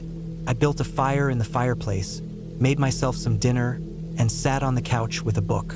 The flickering flames cast dancing shadows on the walls, making the cabin feel cozy, almost like a different world. But as the hours wore on, I noticed something strange. The wind outside had picked up, and with it came the sound of branches scraping against the roof and the occasional groan of the old wood settling. But there was something else, something that didn't belong. It was a low, distant thud. At first, I thought it was just the wind, but it kept coming back. Thud, thud, thud. I tried to ignore it, thinking it was just an animal, maybe a deer or a raccoon moving through the woods. But the thuds grew louder, more deliberate. It was coming from the back of the cabin. I tried to tell myself it was nothing, just the wind or maybe the generator making some noise, but deep down, I felt the unsettling presence of something, or someone, out there. I decided to check. I grabbed a flashlight and stepped outside onto the porch, the cold air biting at my skin. The night was pitch black, except for the weak beam of light from the flashlight in my hand. I shone it towards the back of the cabin, but there was nothing there. No movement, no sign of anything out of the ordinary. I stood there for a moment, straining my ears, but the thudding had stopped. I felt silly, probably just my imagination running wild. I went back inside, locked the door, and tried to settle in. The rest of the evening passed without incident, but that feeling of unease never quite left me. It hung in the air, thick and oppressive. The next day, I decided to take a walk through the woods. Maybe I was just being paranoid, but I felt like getting out of the cabin would help clear my head. The hike started off fine. The trail was easy to follow, and the colors of the fall leaves were beautiful. It was peaceful, just me and the sound of my footsteps crunching through the fallen leaves. But as I walked deeper into the woods, I started to notice something odd. There were strange marks on the trees, deep gouges almost like claw marks. At first, I thought it might be the work of some animal, maybe a bear or something, but the more I looked, the more I began to question it. The marks didn't look natural. They were too sharp, too deliberate, and they were everywhere, scattered all along the trail. I kept walking, trying to push the discomfort out of my mind, but it kept creeping back. Every time I passed a tree with those marks, I felt like I was being followed, like eyes were on me, hidden just beyond the trees. The hair on the back of my neck stood up, and I quickened my pace. I wasn't sure what I was running from, but I knew I needed to get back to the cabin. When I finally returned, I was breathless, my heart pounding in my chest. I locked the door behind me and sat down at the table, trying to calm myself. There had to be a logical explanation for the marks, for the feeling I had in the woods. But deep down, I knew something wasn't right. The woods felt wrong. The cabin felt wrong. And as the day wore on, that feeling of being watched grew stronger. By nightfall, I was on edge. I sat by the fire, my mind racing with possibilities, but every time I tried to focus on something else, I would hear it again. The thud. It was faint at first, just a low rumble from the back of the cabin. But then it grew louder. Thud, thud, thud. My breath caught in my throat. This time, I didn't hesitate. I grabbed the flashlight and ran outside, my heart racing. I shone the light towards the back of the cabin, but once again, there was nothing. Nothing but the darkness and the trees. But this time, something was different. The air felt heavier, and the thuds were no longer distant. They were right behind me. I turned around quickly, my heart pounding in my chest, and that's when I saw it. A figure standing at the edge of the tree line, tall and thin, wearing dark clothing. I couldn't make out any details, but I could feel its presence. It was watching me. I froze. I didn't know what to do. My mind raced, trying to figure out if it was a person, an animal, or something else. But I didn't wait long enough to find out. I turned and bolted towards the cabin, my heart hammering in my chest. I didn't look back until I reached the door, slamming it shut behind me. I locked it and pressed my back against it, breathing heavily. The figure didn't move, didn't follow, but it was out there somewhere waiting. I spent the rest of the night wide awake, listening to every creak and groan of the cabin, straining to hear any sign of movement outside. But nothing came. The woods were silent again, and the figure was gone. The next morning, I packed my things and left. I didn't care about the peace and quiet anymore. I didn't care about the hike or the solitude. I just needed to get out of there. I drove away as fast as I could, not looking back. And as I drove through the woods, I couldn't shake the feeling that something was still watching me, still waiting. But that's the last time I ever went back to that cabin.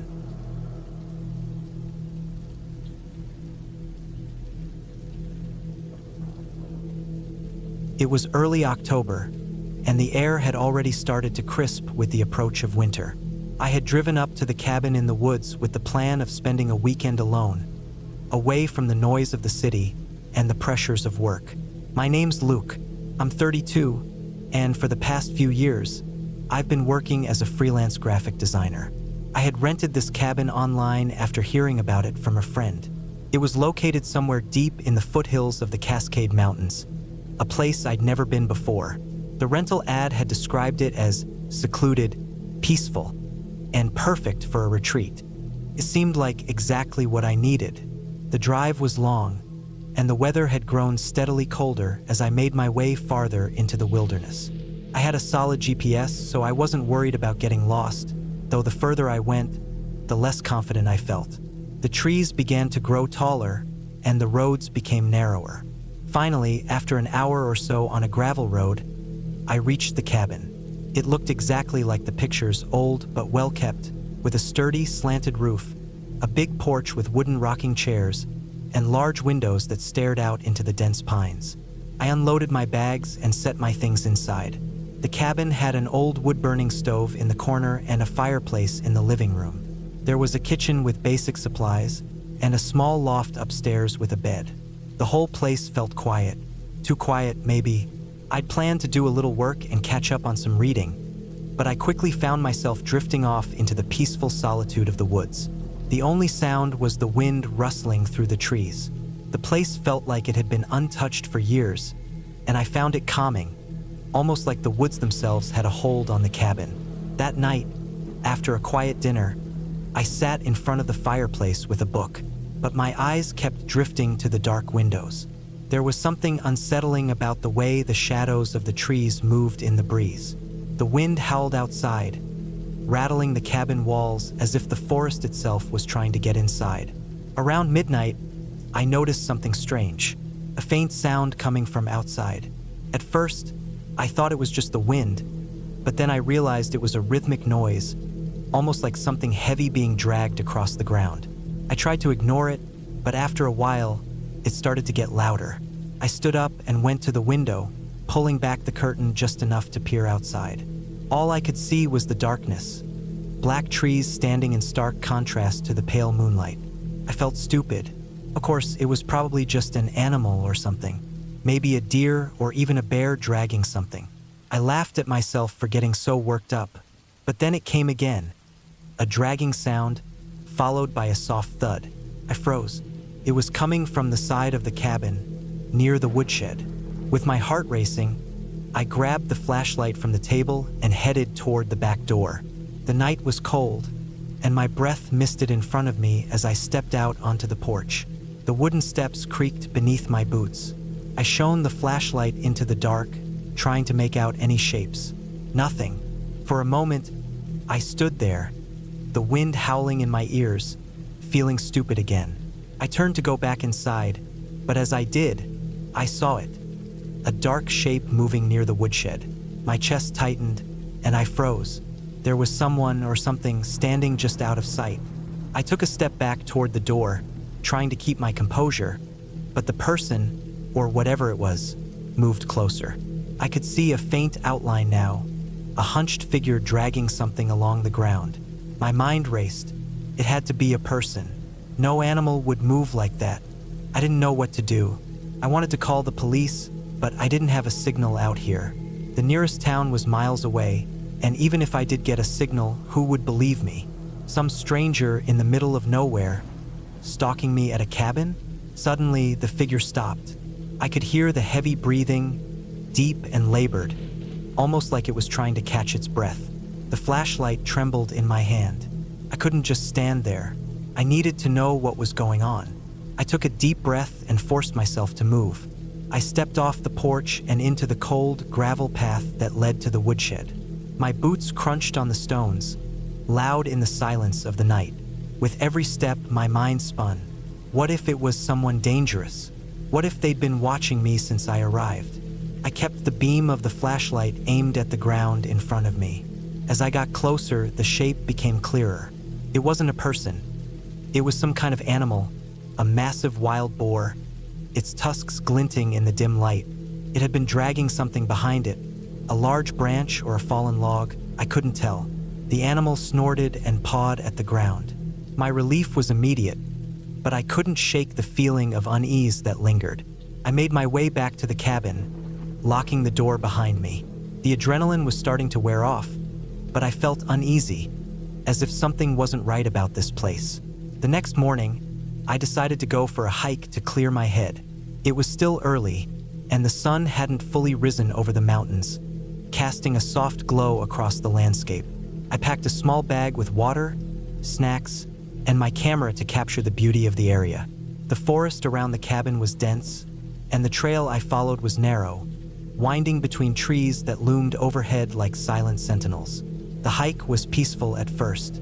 The only sounds were the occasional call of a bird or the rustle of leaves beneath my feet. But as I continued, I began to notice something strange. The trail seemed to loop back on itself. I didn't remember passing a large boulder earlier, but here it was again, just up ahead. I shrugged it off, assuming I was just disoriented from the night before. I pushed on, but the further I went, the more I felt like I was being watched. I tried to shake the feeling, but every crack of a twig or rustle of leaves made my skin crawl. I stopped and turned around to head back, but the trail had disappeared. The trees were too thick to make out a clear path. That's when I realized it.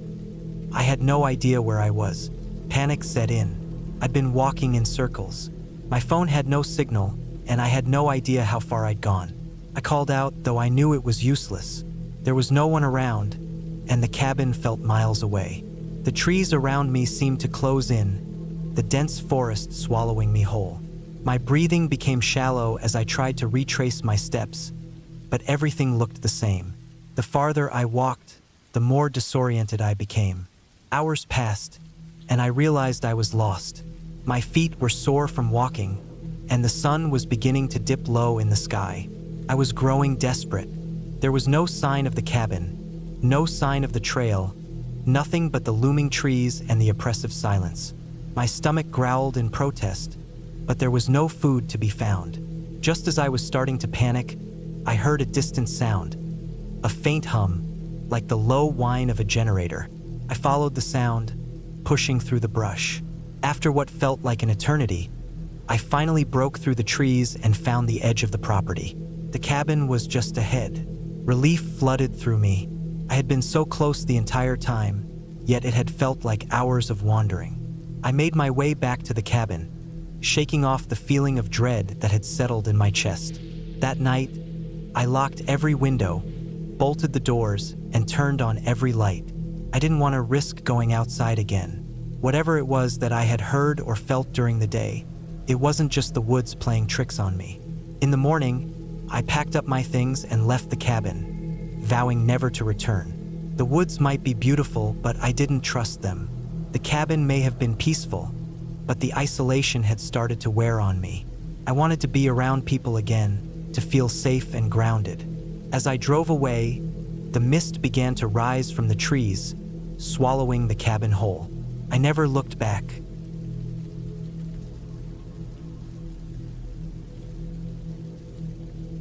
It was October 2016. I was 32, working nights as a security contractor in Kansas City, trying to keep my head down and save money. I wasn't close with most of my family, except for my younger brother, Josh. He and I had always done things together when we were younger, camping trips, long bike rides, even a little amateur hunting when we were teenagers. But over time, life had pulled us in different directions. He moved out to Colorado around 2012 and started doing freelance photography for hiking magazines and outdoor websites. Josh liked to wander into places that weren't on any trail maps. He was always looking for something untouched, some new angle or moment that no one else had gotten. And sometimes he went alone. That was the kind of thing he did more and more after he broke up with his girlfriend in 2015. The last time I saw him in person was Christmas of that year. He'd lost weight, wasn't shaving much, and kept talking about needing a break from the noise, as he called it. In mid-September 2016, Josh rented a small off-grid cabin deep in the San Juan Mountains. He told our mom about it and sent her a picture of the place. No electricity, no running water, and surrounded by pine trees that looked like they hadn't been cut in 100 years. It was maybe 90 minutes from the nearest paved road. He was supposed to be out there for 2 weeks to clear his head and work on some mountain shots for a piece he was submitting to a magazine. But after 3 weeks went by and no one heard from him, our mom got scared. She called the sheriff's office out there. They said they'd send someone to check the place out. A couple of days later, we got word back. Josh wasn't there. His rental Jeep was still outside, unlocked. His camera gear was inside, along with his backpack, some food, and his laptop. But no sign of him. They looked around a little and said there weren't signs of foul play, but the terrain out there was rough and he could have gone out for a walk and slipped somewhere. That's what they always say. By the second week of October, the official search was winding down. But I couldn't let it go. I owed it to him.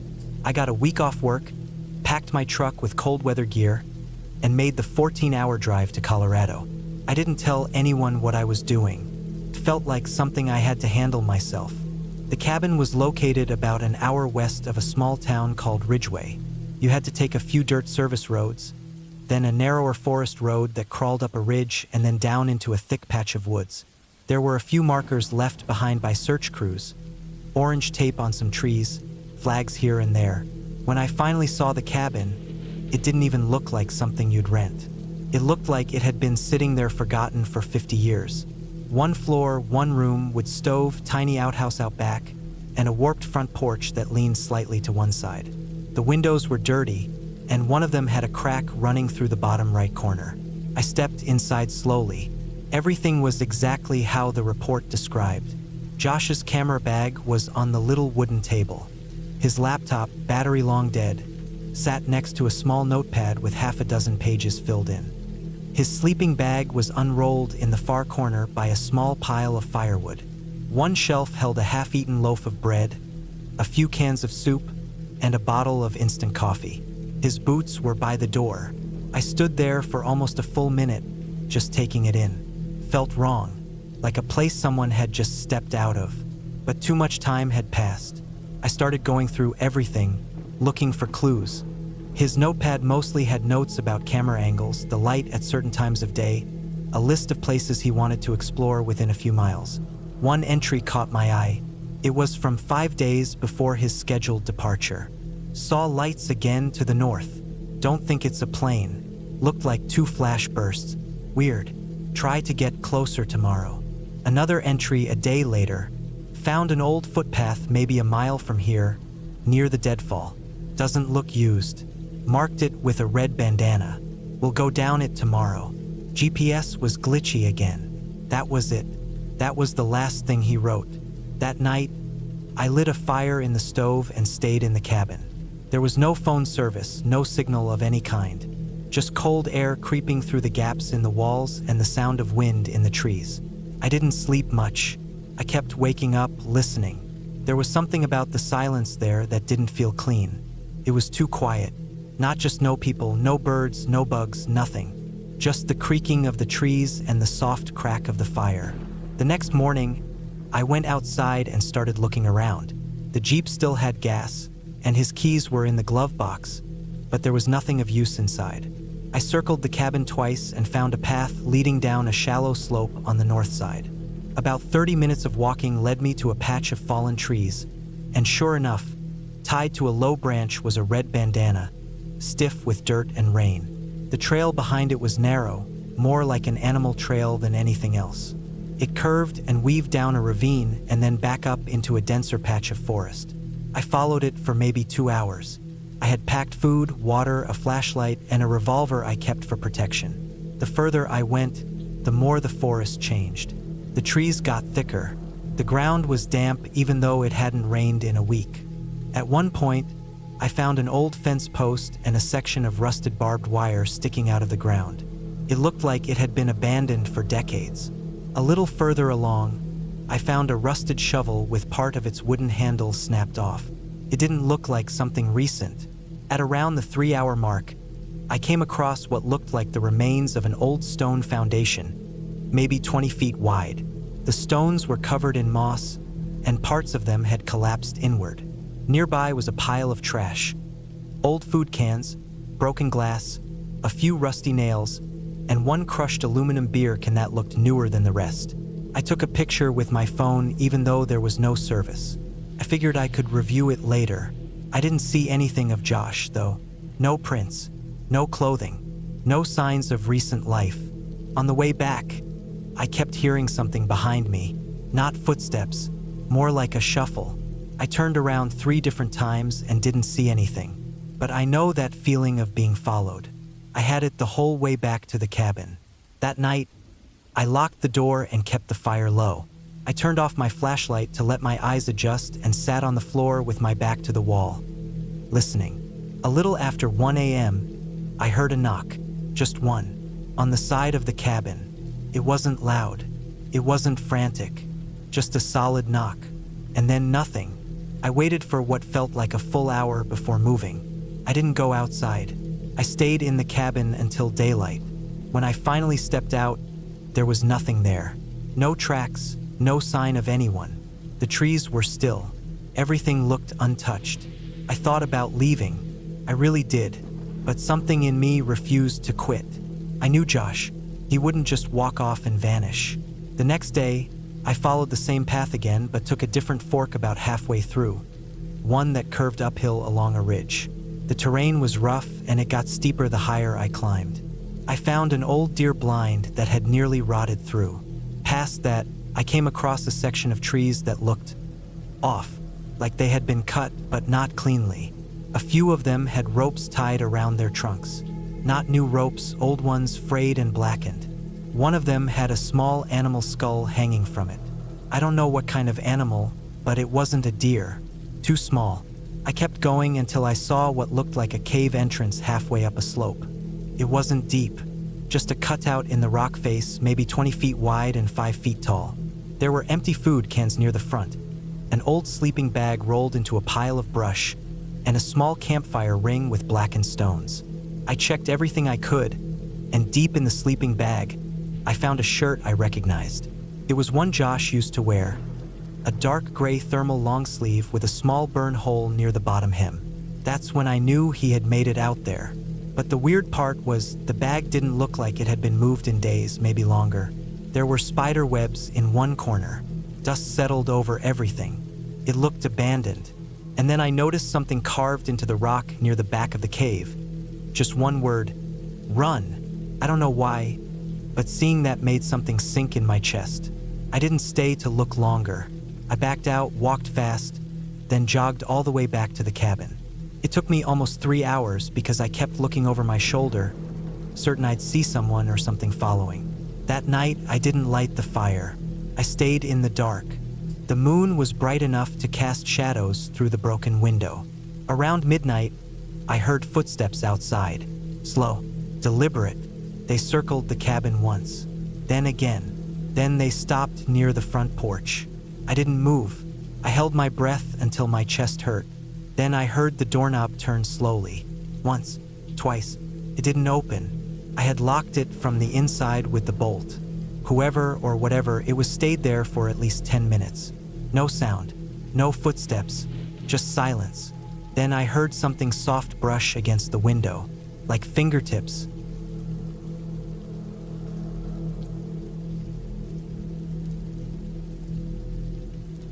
I was 26 years old the summer I decided to rent a remote cabin for a few weeks.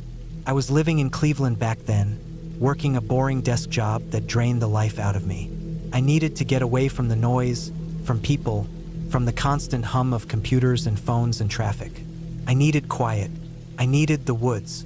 I found the cabin through some sketchy listing on a local forum. It wasn't through any major site. Some guy named Dave H.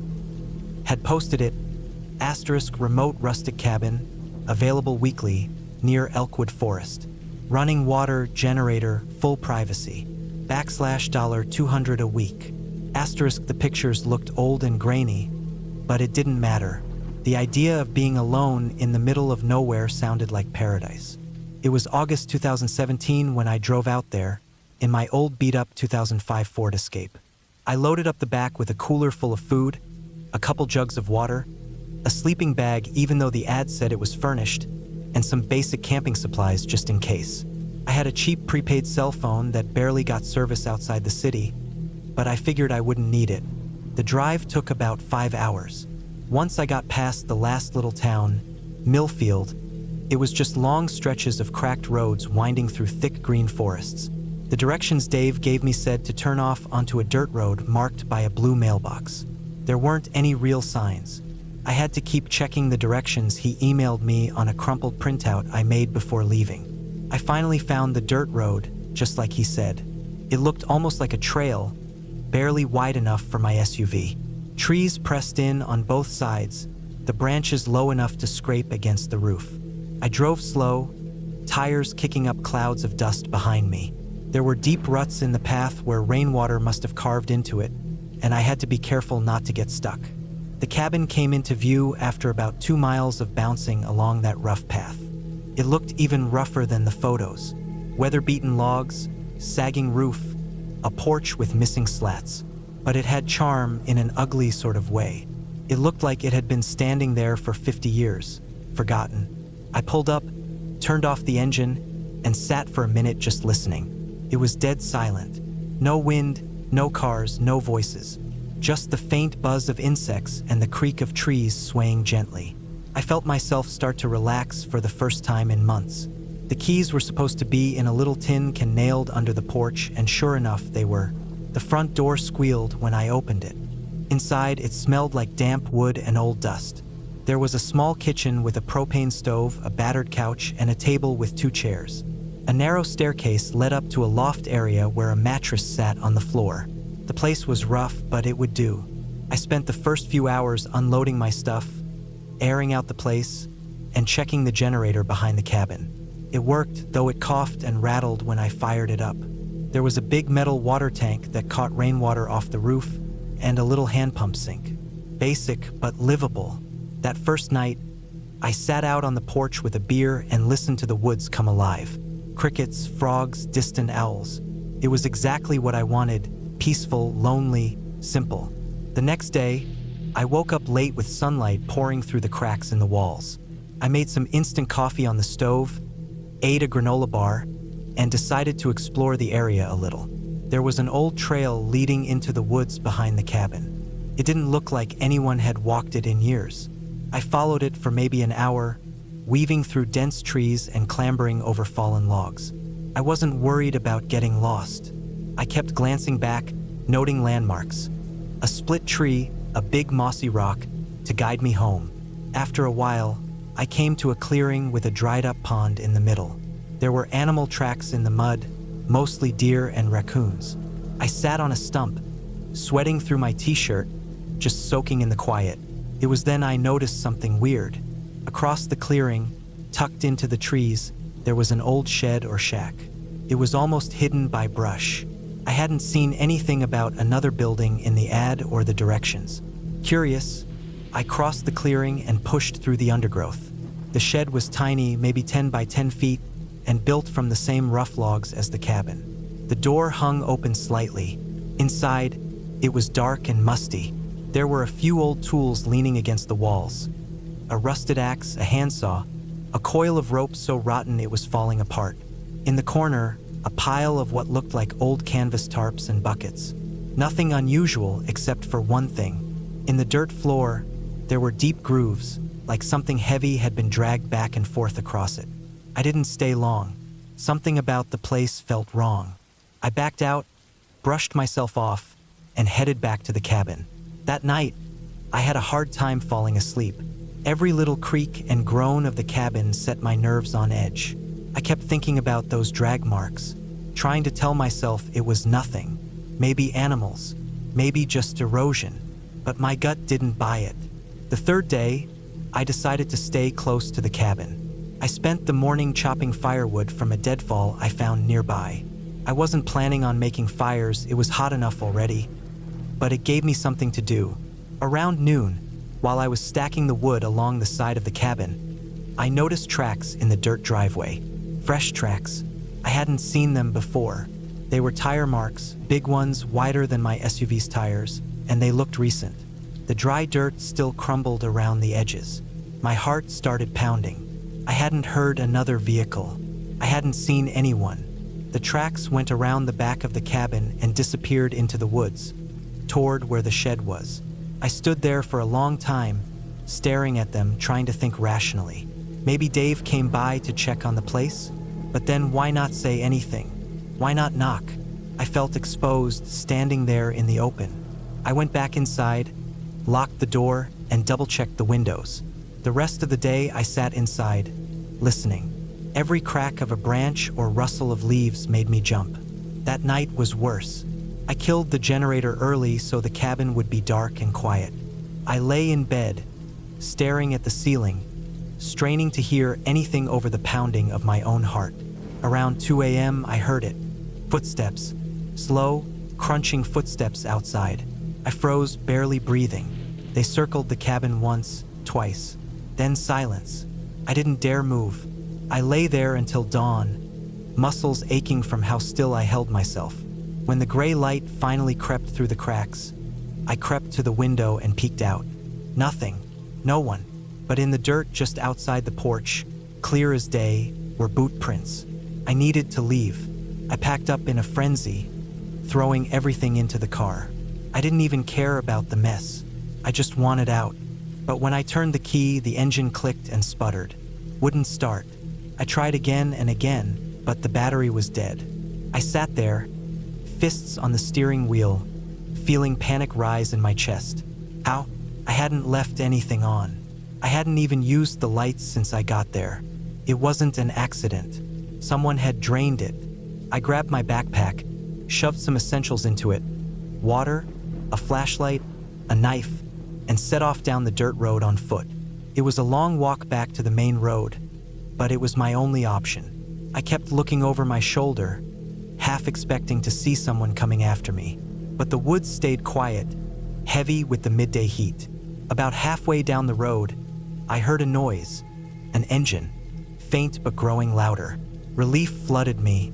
Maybe someone could give me a ride.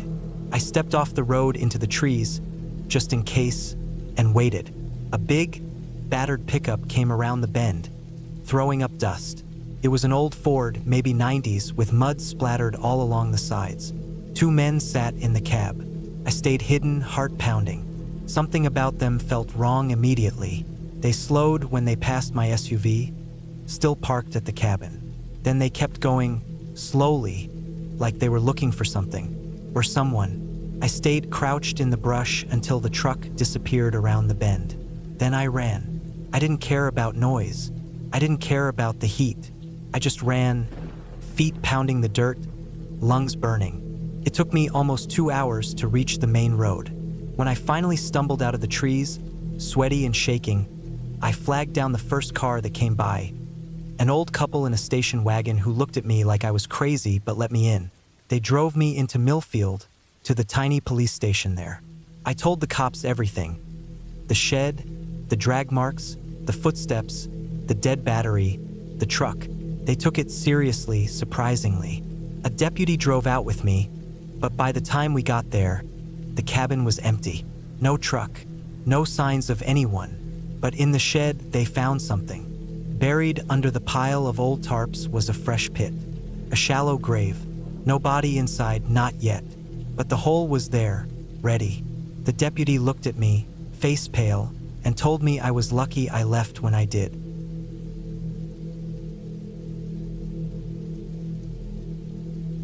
I've always enjoyed the quiet solitude of the woods. There's something about being far from the noise of everyday life that brings peace. This time, I decided to rent a cabin in the mountains of northern Idaho. I was 29 years old, eager to escape the hustle of my office job for a weekend to unwind and reconnect with nature. The cabin, nestled deep in a forest area, was remote. No cell service, no neighbors for miles, just me, the trees, and the sounds of the wilderness. Or so I thought. The weather had been perfect as I drove up, clear skies and a cool breeze. The cabin itself was charming, small but cozy, built from logs with a stone fireplace. It had a few rustic touches, a small kitchen, and a single room upstairs with a bed and a couple of windows. I couldn't wait to settle in and enjoy the isolation. The drive had been peaceful, except for a few odd moments. The road leading to the cabin was narrow and winding, and there were times I felt like I was being watched. I couldn't shake the feeling, but I figured it was just my imagination. When I arrived, I unpacked, made myself some tea, and sat by the fireplace, watching the flames crackle. The only sound was the wind rustling through the trees outside. I felt a sense of calm settle over me as the day faded into night. The darkness outside was thick, but the interior of the cabin was warm and inviting. But then something shifted. It wasn't immediate, but by the time the sun had completely set, a strange tension had filled the air.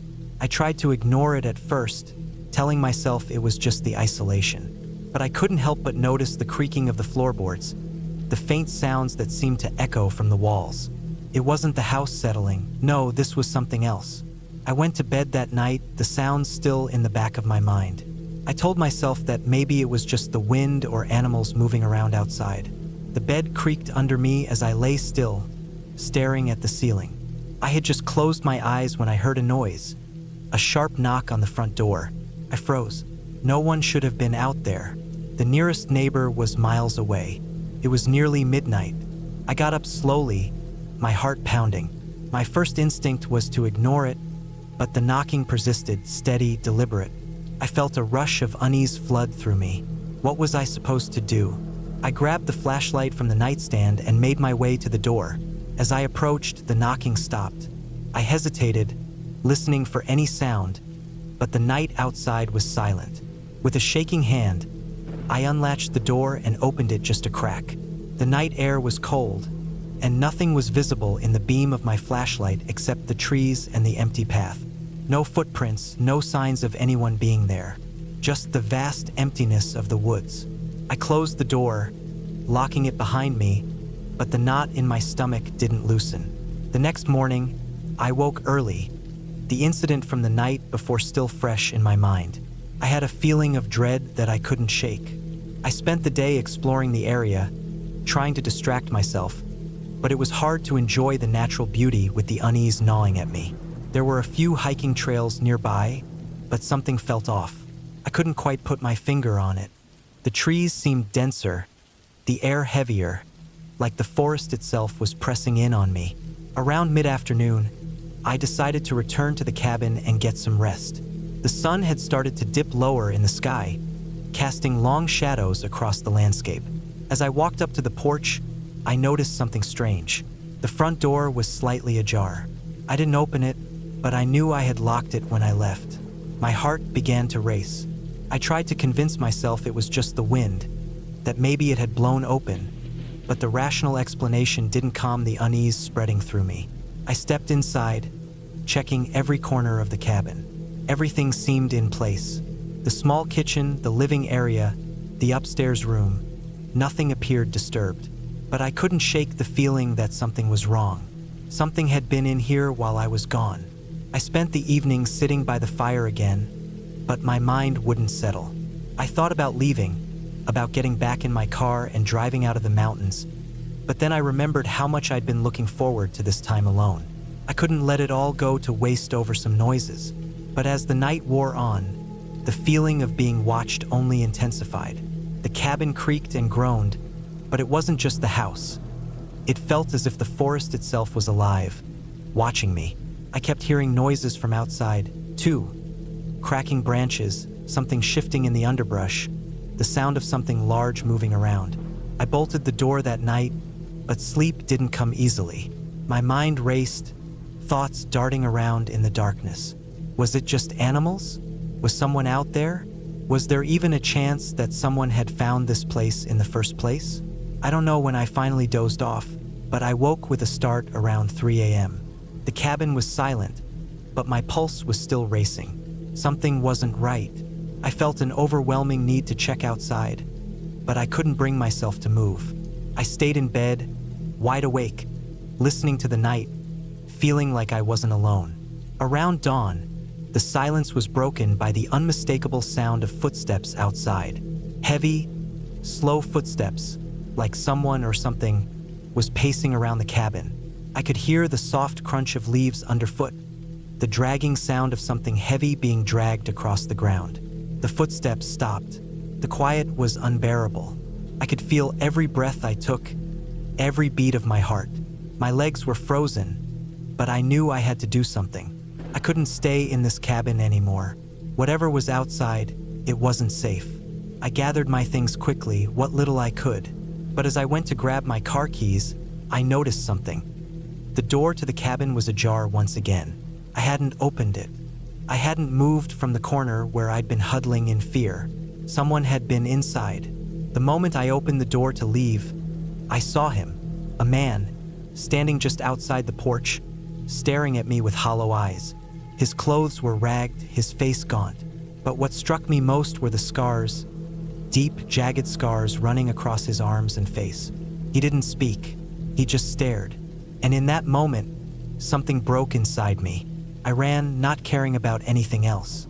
I bolted out of the cabin and down the path, through the trees. My heart hammered in my chest as I sprinted, but I didn't look back. I had to get out. I had to escape. It felt like hours before I finally reached my car.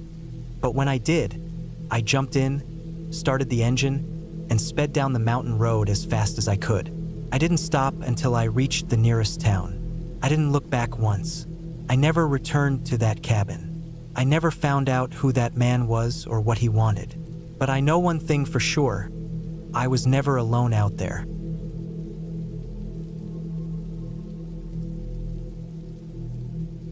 It was the middle of autumn when I decided to take a break from everything. The pressure of work, life, and endless responsibilities had been piling up, and I couldn't think of a better way to escape than a weekend in a cabin, alone. The plan was simple. Pack my things, head to a secluded spot, and disconnect. No cell phone service, no internet, just the quiet sounds of nature to clear my head. I'd found the cabin through a friend of a friend. A small, rustic cabin nestled in the woods of southern Indiana, a couple of hours outside of the city. The kind of place you'd almost miss if you weren't looking for it. It wasn't fancy by any means, just a wooden structure with a tin roof and a stone fireplace inside. It had no electricity, and I was told to bring my own lanterns and a battery-powered radio, just in case. The drive out there was a winding one. The road narrowed as I got farther from town, the trees growing thicker on either side. There was a fog settling over the ground that morning, swirling in patches like the woods themselves were hiding something. I shrugged it off. It was just the weather.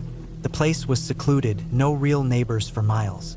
At least, that's what I told myself when I turned off the main highway and started down a dirt road that seemed to get worse the further I went. By the time I arrived, the fog had thickened, and the sun had barely managed to pierce through the clouds. It was still early in the morning, but it felt like the day had already slipped away. The cabin was exactly how I had imagined it. Isolated and quiet, no signs of life, except for a few birds flitting between the trees and the occasional rustle in the underbrush. I parked my car near the cabin, unloaded my bags, and walked up the creaky wooden steps to the door. The key was hidden in a small metal box by the porch, just as the owner had told me. I turned it and entered. Inside, the air was cool but not cold. The space smelled like old wood and the faintest hint of pine. It was cozy, a simple one-room cabin with a stone fireplace at one end, a small kitchen area, a few mismatched chairs, and a bed tucked away in the corner by a window. The walls were covered in the kind of wallpaper you'd expect from an old farmhouse, faded and peeling in some places. A rug on the floor looked worn, but it gave the place character. It was exactly what I needed. I set down my things and took a deep breath, already feeling the weight of the world begin to lift. The first order of business was making a fire. I had already gathered some firewood from the pile outside, and I placed it carefully into the stove, struck a match, and watched the flames catch. Within minutes, the cabin grew warmer. As the fire crackled, I started unpacking, setting up my little space for the weekend. There was a small, round table by the window where I planned to write, and the rest of my things I set on the floor near the bed. The windows were covered in heavy curtains, but I pulled them open, letting in the dim light. Outside, the fog had started to shift and move with the wind, but the woods remained eerily quiet.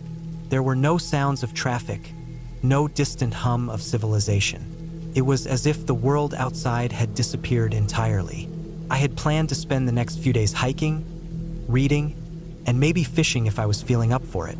But for the first few hours, all I wanted to do was sit by the fire, sip coffee, and let the silence settle in. It wasn't until late afternoon that I decided to take my first walk through the woods.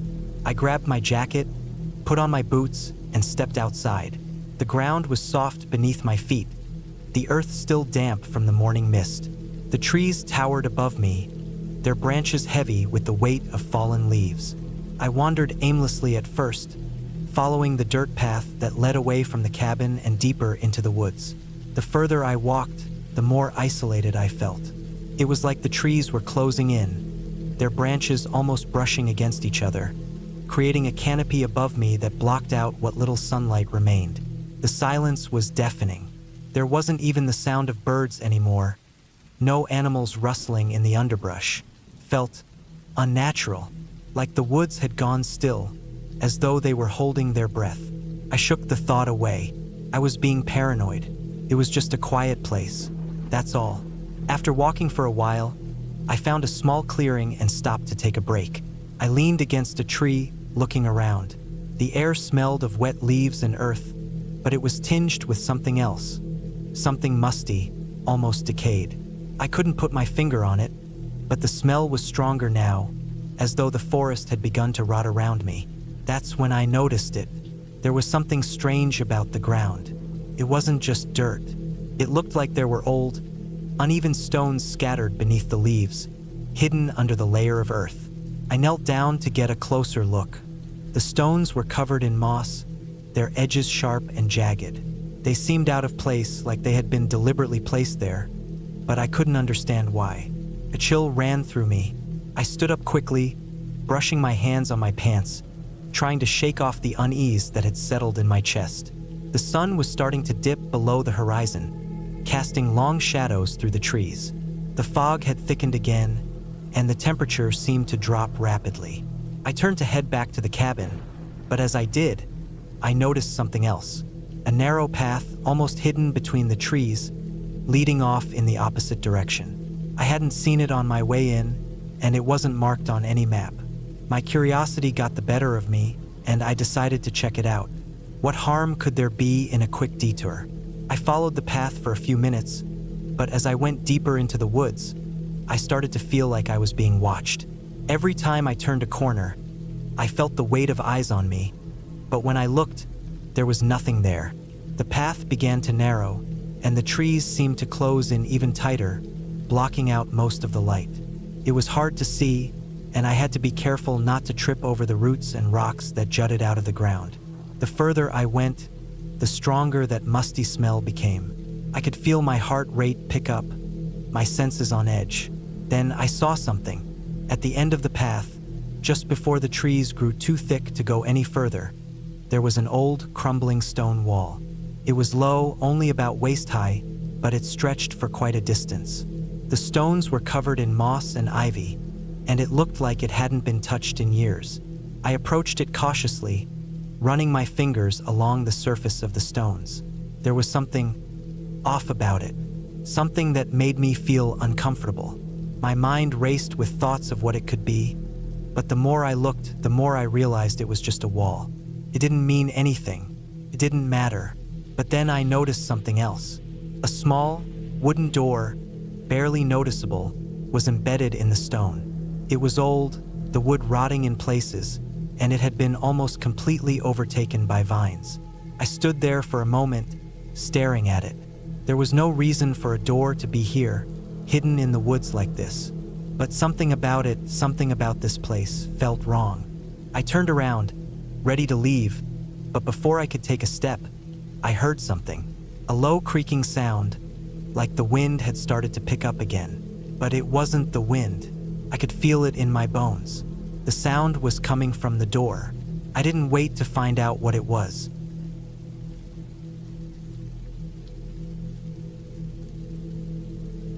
It was the fall of 2018 when I first came across the cabin. I was 28 years old, fresh out of a stressful few months at work, and in need of some solitude.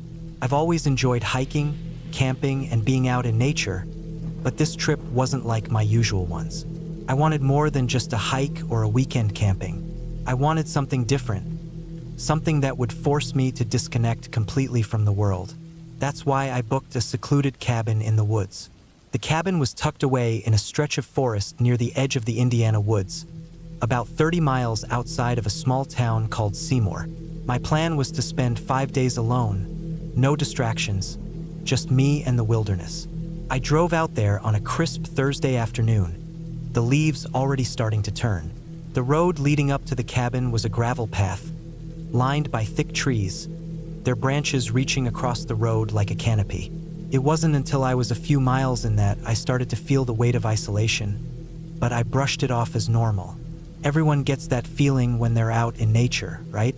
The quiet, the solitude. The cabin itself wasn't much to look at from the outside.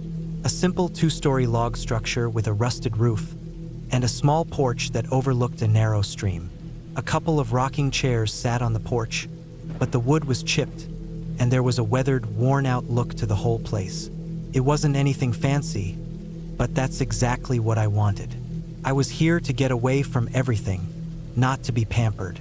I unloaded my things and set up camp inside. The place was basic, just a small living room with a fireplace, a tiny kitchen, and a bathroom. Upstairs, there were 2 small bedrooms.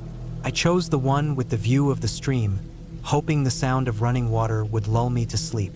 The first night passed without incident. I cooked a simple dinner, sat by the fire, and then went to bed. But that night, I had a dream, or maybe it was more of a nightmare. It wasn't anything overtly scary, but it stuck with me. I dreamt I was standing outside, looking at the cabin from a distance. Everything was normal, except for the unsettling feeling that I wasn't alone. I could hear footsteps in the leaves, but when I turned, no one was there. I woke up with a start, my heart pounding. I brushed it off.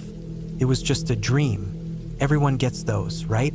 Still, I found it hard to go back to sleep, the silence around me feeling more oppressive than usual. The next morning, I decided to shake off the unease and get out for a hike. The trail that led through the woods was narrow and winding, a few miles long, and it was exactly what I needed to clear my mind. The weather was perfect, cool but not cold, the sun peeking through the trees. I spent most of the day hiking, taking my time, breathing in the crisp air. But when I returned to the cabin later that afternoon, something felt off. At first, I couldn't quite put my finger on it. It wasn't just that the cabin was quiet. It always was. It was the way the air felt, thick and still, almost like something was watching. I went inside and checked the windows, locked all the doors just to be sure. No sign of anyone, but the feeling lingered. It made me uneasy. That night, the fear started to grow. I tried to tell myself it was just nerves, but every little noise seemed amplified. The wind, the creaking of the wood, the soft murmur of the stream outside. Couldn't sleep. My mind kept replaying the dream from the night before, and every time I closed my eyes, I felt as though I was being watched. Around midnight, I heard something. It wasn't just the usual creaking of the cabin. No, this was different. It sounded like footsteps, slow and deliberate, coming from just outside the cabin. I froze, my heart in my throat. I stood up and tiptoed to the window, careful not to make a sound. I couldn't see anything in the dark, but I could still hear those footsteps. They were getting closer. Panic started to set in. I was alone out here. There was no one for miles. My first instinct was to grab my phone, but the signal had been spotty ever since I got here. Still, I fumbled with it, hoping against hope that I'd get a bar of service. Nothing. I was on my own. The footsteps stopped right outside my window. I stood there in the dark, trying to steady my breath, my mind racing. I waited for what felt like forever, but the silence that followed was almost worse. I didn't know if the person, or whatever it was still out there, just waiting. Minutes passed, maybe even an hour. I finally got the courage to peer through the curtains again. The footsteps were gone, but the air was still heavy, thick with the kind of tension that makes your skin crawl. I stayed up the rest of the night, locked in the cabin, every sound outside making me jump. The next morning, I decided to leave. There was no way I could stay another night. I packed my things quickly, wanting to get out of there before the sun dipped again. I drove out of the woods, the cabin disappearing behind me, but the feeling of being watched didn't leave. A few weeks later, I came across an old news story while scrolling through the internet. A man had gone missing near Seymour, not far from the woods where my cabin was located. They never found him. It was just another mystery that would never be solved. They blamed it on the wilderness, of course. People go missing in the woods all the time. But I couldn't help but wonder if that wasn't the whole story. I've never gone back to that cabin. I don't think I ever will. Whatever I felt that night, whatever it was, I can't shake the feeling that I narrowly escaped something that I couldn't understand. Maybe it was just my imagination, but I don't believe that anymore. There are places in this world that don't sit right, and sometimes it's better to leave them alone.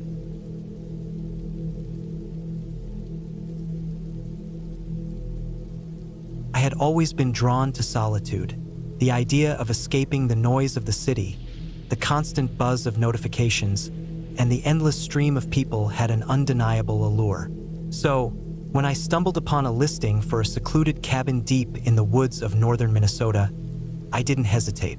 The cabin was advertised as a writer's retreat, a place where one could find inspiration amidst nature's tranquility. It was owned by an elderly couple who had moved to Florida and decided to rent out their property to those seeking peace and quiet. The photos showed a quaint log cabin, nestled among towering pines, with a small lake shimmering nearby. It seemed perfect. I packed my essentials: clothes, food, a few books, and my laptop. The drive from Minneapolis took about 6 hours, the last 2 on winding gravel roads that seemed to stretch endlessly into the forest. As I approached the cabin, the trees grew denser, their branches forming a canopy that filtered the sunlight into dappled patterns on the ground. The cabin itself was charming. It had a rustic appeal, with its wooden beams, stone fireplace, and large windows that offered views of the surrounding woods. There was no cell service, but the owners had mentioned a landline for emergencies and a generator for power. I settled in, unpacked my things, and prepared for a week of uninterrupted writing. The first day was idyllic. I spent the morning exploring the area, taking in the crisp air and the sounds of nature. Birds chirped, leaves rustled, and the occasional squirrel darted across my path. I returned to the cabin, made a simple lunch, and spent the afternoon writing by the fireplace. As night fell, I lit a fire, cooked dinner, and read until I drifted off to sleep. The second day began similarly. I woke up early, made coffee, and sat on the porch, watching the mist rise from the lake. However, as the day progressed, I began to notice subtle changes. The woods seemed quieter, the usual sounds of wildlife noticeably absent. I shrugged it off, attributing it to my imagination or perhaps the animals simply being elsewhere. That evening, as I prepared dinner, I heard a faint tapping sound. It was rhythmic, like someone gently knocking on wood. I paused, listening intently, but the sound ceased. I dismissed it as the house settling or perhaps a branch swaying in the wind. Still, a sense of unease settled over me. The third day was overcast, the sky a blanket of gray. I decided to take a break from writing and ventured deeper into the woods. I followed a narrow trail that meandered through the trees, eventually leading to a small clearing. In the center stood an old, dilapidated shed. Curiosity piqued, I approached it. The shed was weathered, its wooden planks warped and discolored. The door hung ajar, creaking as it swayed in the breeze. Inside, it was dark and musty, filled with old tools, rusted cans, and cobwebs. As I turned to leave, I noticed something odd. A set of footprints in the dirt, leading away from the shed and into the woods. They were fresh. A chill ran down my spine. I hadn't seen or heard anyone since arriving. Who could have made those footprints? I followed them for a short distance, but they soon disappeared into the underbrush. Feeling unsettled, I returned to the cabin. That night, sleep eluded me. Every creak of the cabin, every rustle of the leaves outside, set my nerves on edge. Around midnight, I heard the tapping again, louder this time. It seemed to be coming from the back of the cabin. I mustered the courage to investigate, grabbing a flashlight and stepping outside. The forest was enveloped in darkness, the beam of my flashlight cutting through the gloom. I circled the cabin, scanning the trees, but saw nothing. As I turned to go back inside, I caught a glimpse of movement, a shadow darting between the trees. I froze, heart pounding, but the figure was gone. The next morning, I decided to leave. The sense of isolation that had once been comforting now felt oppressive. I packed my belongings and loaded them into my car. However, when I turned the key in the ignition, nothing happened. The engine was dead. I checked the battery connections, but everything seemed in order. I tried the landline, but there was no dial tone. Panic set in. How to write a scary story. 7 tips for writing a terrifying horror novel, 2025 masterclass. https://www.masterclass.com/articles/tips-for-writing-a-horror-novel?*chatgpt.com. Paul Tremblay is horror's newest big thing. https://gq.com/story/paul-tremblay-interview question *mark UTM_story/paul-tremblay-chatgpt.com. With no other options, I decided to hike back to the main road. I estimated it was about 10 miles away. I packed a backpack with essentials, locked the cabin, and set off. The trail was overgrown, the forest dense. After several hours, I realized I was lost.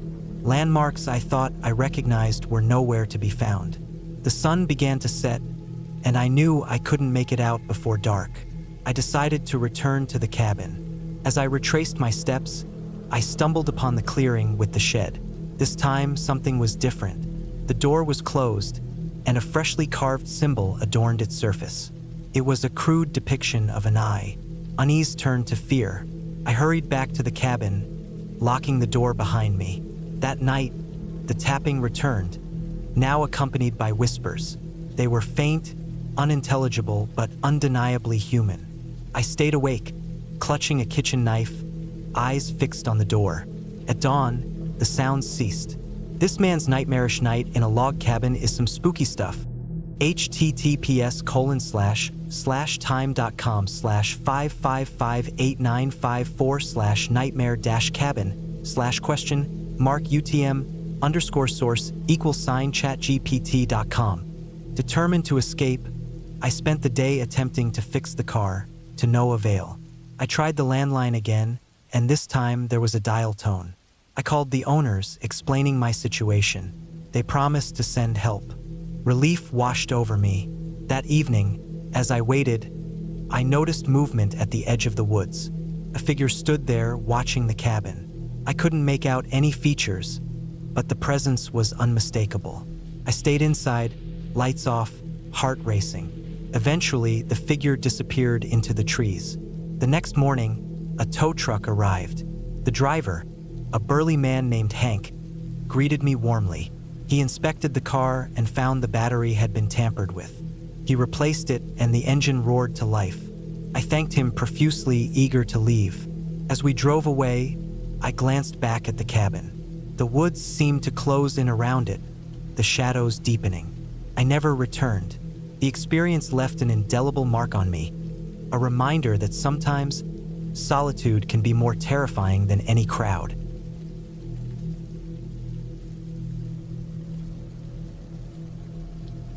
It was the summer of 2019 when I decided I needed a serious break from everything. I was 32 at the time, single, no kids, working remotely for a logistics company that never seemed to stop piling on stress.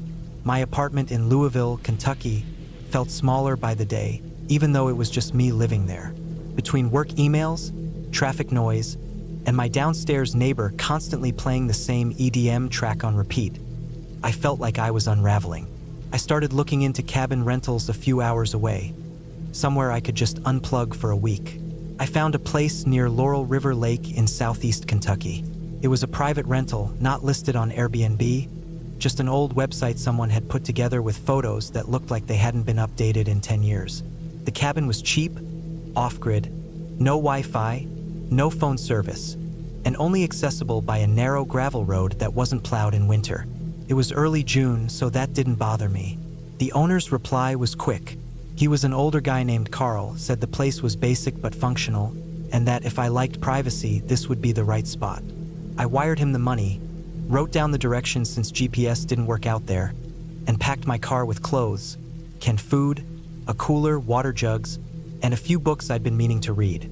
I brought a solar-powered charger for my flashlight and small electronics, but planned to keep them off most of the time. The drive took about 4 hours. The last part was a winding gravel road that curved through thick woods. I didn't pass another car for nearly 30 minutes. It was peaceful, but also made me aware that I was going to be alone. Really alone. There was no backup if something happened. The cabin itself was tucked into a small clearing, surrounded by pine and oak trees. It was a single-story, dark wood structure with a tiny front porch and 2 rocking chairs. The windows had shutters, and a chimney rose from one side. A small shed stood a few feet to the right. There was no sound except for birds and wind in the trees. Inside, the cabin smelled like aged wood and dust. It had a main room with a table, a couch, and a stone fireplace. To the left was a bedroom with a full-sized bed and a dresser. The kitchen had a propane stove, a hand pump for water at the sink, and an icebox for perishables. The bathroom had a compost toilet and a gravity-fed shower bag that you had to fill and hang up. The first day passed quietly. I unpacked, swept the floors, filled the shower bag with water from a nearby creek, and read until sunset. That night, I lit a few candles and sat on the porch listening to crickets. Felt like I had stepped into another time. No phone, no noise, no stress. But the second night, something strange happened. I had fallen asleep with the windows open, letting in the cool breeze. Around 2 a.m., I woke up to a thud outside. I sat up in bed, heart pounding, listening. Another thud, then what sounded like a dragging noise. I told myself it was probably a raccoon knocking something over or a deer moving through the brush. I got up, grabbed my flashlight, and slowly opened the front door. I swept the light across the clearing. Nothing. The shed was closed, the trees silent. I stood there for a minute, listening hard, but didn't hear anything else. Eventually, I went back to bed.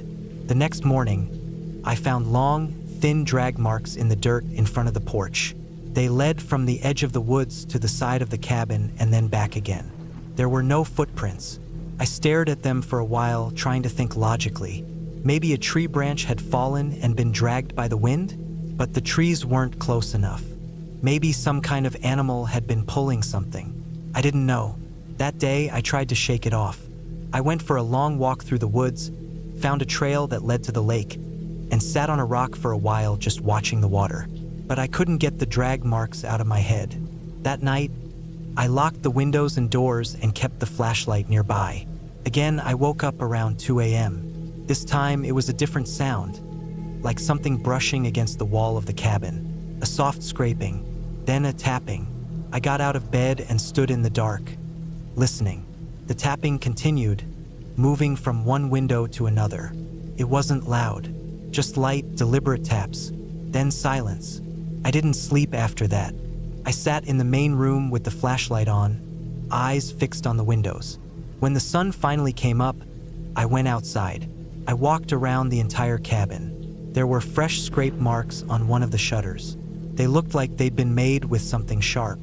There were also a few small dents, as if something had been striking the wood. Again, no footprints. I told myself someone was messing with me, maybe a hunter or a local who didn't like strangers around. But I hadn't seen another soul in days. I thought about packing up and leaving, but it would take hours to get back, and I didn't like the idea of driving the narrow road alone at night. So I stayed. I kept the fire going that evening and sat close to it. I didn't read. I just listened. I left all the lights on and moved the couch in front of the door before going to bed. The fourth night was worse. I woke up to the sound of something hitting the front door hard. Once, then again. I sat up in bed, frozen. The third time it hit, I heard the wood creak. Whatever it was strong. I got up and stood in the bedroom doorway, staring at the blocked front door. Then I heard something move around to the back of the cabin. There was no back door, just a small window above the kitchen sink. I crept to the kitchen and stood under it, listening. I don't know what it was, but I heard breathing, slow and steady, just outside the window. Then the tapping started again. Light at first, then harder, then scraping. I backed away and sat on the floor, flashlight in hand, not turning it on. I sat there for what felt like hours. At some point, it stopped. At sunrise, I went outside. The dirt under the kitchen window was disturbed. There were long marks, as if someone had knelt there for a long time. I checked the shed, which I hadn't opened yet. The padlock was missing. Inside were old tools, a few rusted cans, and a broken lawn chair. Nothing unusual, but the missing padlock bothered me. I hadn't taken it off. That afternoon, I packed everything. I told myself I'd had enough. I didn't need to prove anything. I was tired, scared, and didn't want to find out what would happen on night 5. I loaded the car and started the long drive back to the main road. About 10 minutes in, I came across something that made my blood go cold. A tree had been felled across the narrow road. It looked recent. The wood inside was still pale and damp, not dried out. I got out and checked it. There were no signs of a chainsaw or axe. It had been pushed or maybe pulled down. But there was no heavy equipment around, no tire tracks, nothing. I couldn't move it on my own. It was too big. I had no cell signal, no way to call anyone. I sat in the car for a while trying to think. I had enough food and water for a few more days, but not much. I didn't want to go back to the cabin. I decided to walk. If I followed the road long enough, I'd eventually hit a ranger station or another road. I locked the car and started walking. It took me 3 hours before I saw another vehicle. A truck parked near a trailhead. I waited nearby until a couple came hiking back. I explained what had happened. They gave me a ride to a nearby town where I called the sheriff's office. When we returned, the tree was gone. Just gone. No debris, no drag marks. My car was untouched. They thought I had imagined it or maybe exaggerated. But I know what I saw. They agreed to do a welfare check on the cabin area. I never heard back from them. I didn't go back for my stuff. I let it go. The cabin, the food, the books, I didn't want any of it. To this day, I don't know who or what was out there, but I know it was real. No ghosts, no monsters, just something or someone with patience, strength, and the kind of quiet persistence that makes your skin crawl. I haven't been camping alone since, and I never will again.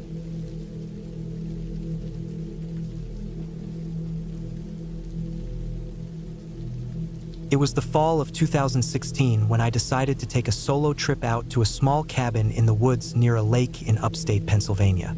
I had just turned 35. I was burnt out from work and exhausted from the noise of the city.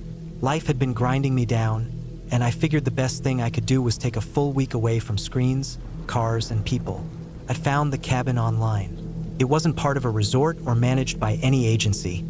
Just a private rental someone posted through a back-end site I used to find off-grid places. It was small, old, and tucked in a clearing about 10 minutes off a dirt road. The photos showed just a small wooden cabin with a porch, a fire pit, and a trail that led out into the trees. It was the kind of place that didn't have cell service, and that was part of the appeal. I'd stocked up on groceries, brought extra water, and made sure my car was in solid shape before the trip. I also packed a couple books, a flashlight, a hatchet, and a sturdy knife. I liked being prepared.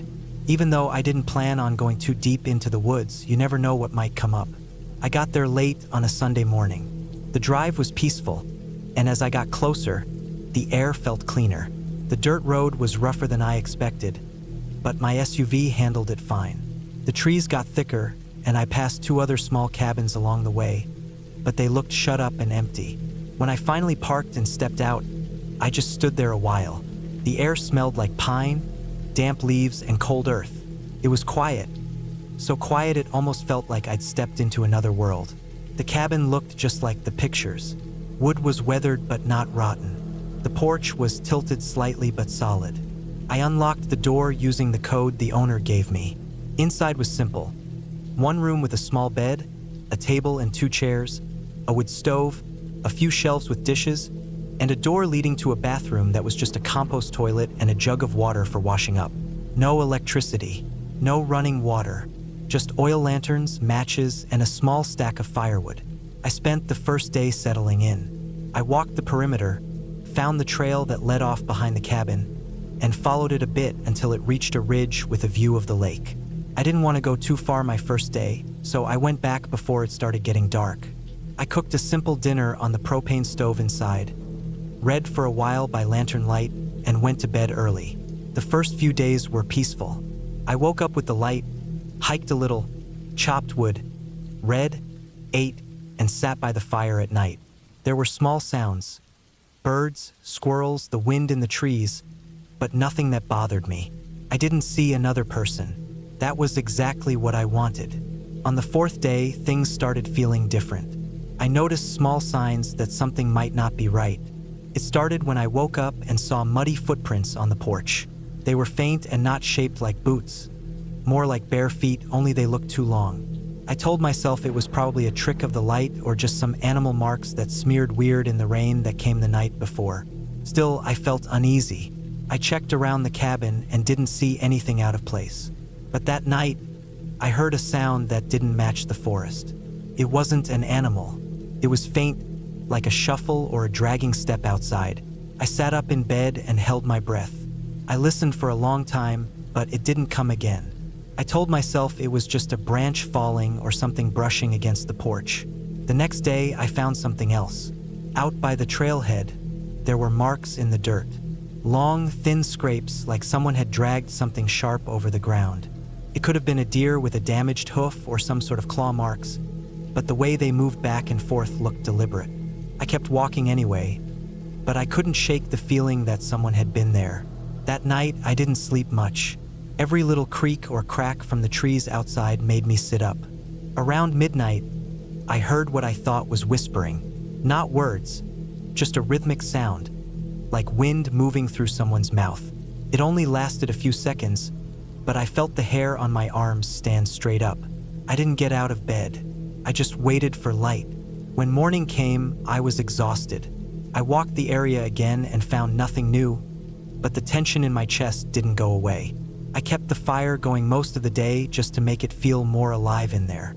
I even moved the table and chairs in front of the door at night. Not that they'd stop anyone, but it made me feel a little better. The 6th day was when things hit a peak. I went to fetch water from a nearby stream I'd been using. It was only a 5-minute walk from the cabin. I had a 5-gallon jug I'd carry there and back. I got there just fine, filled it up, and was heading back when I heard a sound that froze me. It was behind me, fast, heavy footsteps through the brush. I spun around, but nothing was there. I scanned the trees, holding the jug tight in one hand and the knife in the other. The forest was dead silent. No wind, no birds, no insects, just silence. I didn't run, but I walked quickly. I felt watched the whole time. When I got back to the cabin, I slammed the door shut and locked it. I didn't go out again. I stayed near the window and watched the woods. I saw nothing, but I couldn't shake the idea that someone, or something, was in those trees. That night, I barely slept. Around 3 a.m., I heard a scraping sound on the wall outside. Slow, deliberate, like someone running their fingers or something sharp along the wood. Then I heard a low thump, like something hitting the porch. I got out of bed, holding the flashlight and knife. I stood there, back to the wall, waiting. It went quiet again. I didn't look out. I didn't want to see anything. When the sun finally came up, I decided I was done. I packed everything quickly, grabbed my gear, and got in the car. The dirt road felt longer than before, and every sound outside made me flinch. I didn't feel safe until I hit pavement. When I got home, I tried to forget it.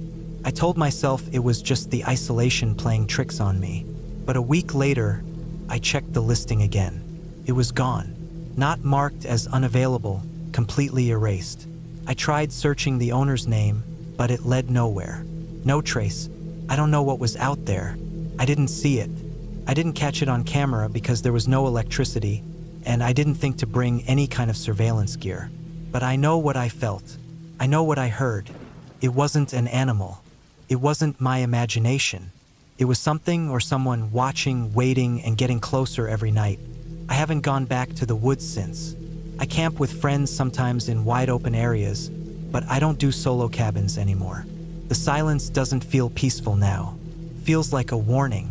And when I think back to that cabin, how it vanished from every sight, how the trail seemed to twist each day just a little more than before, how the noises outside grew bolder, I feel certain about one thing. Something was out there, and I was lucky to get out when I did.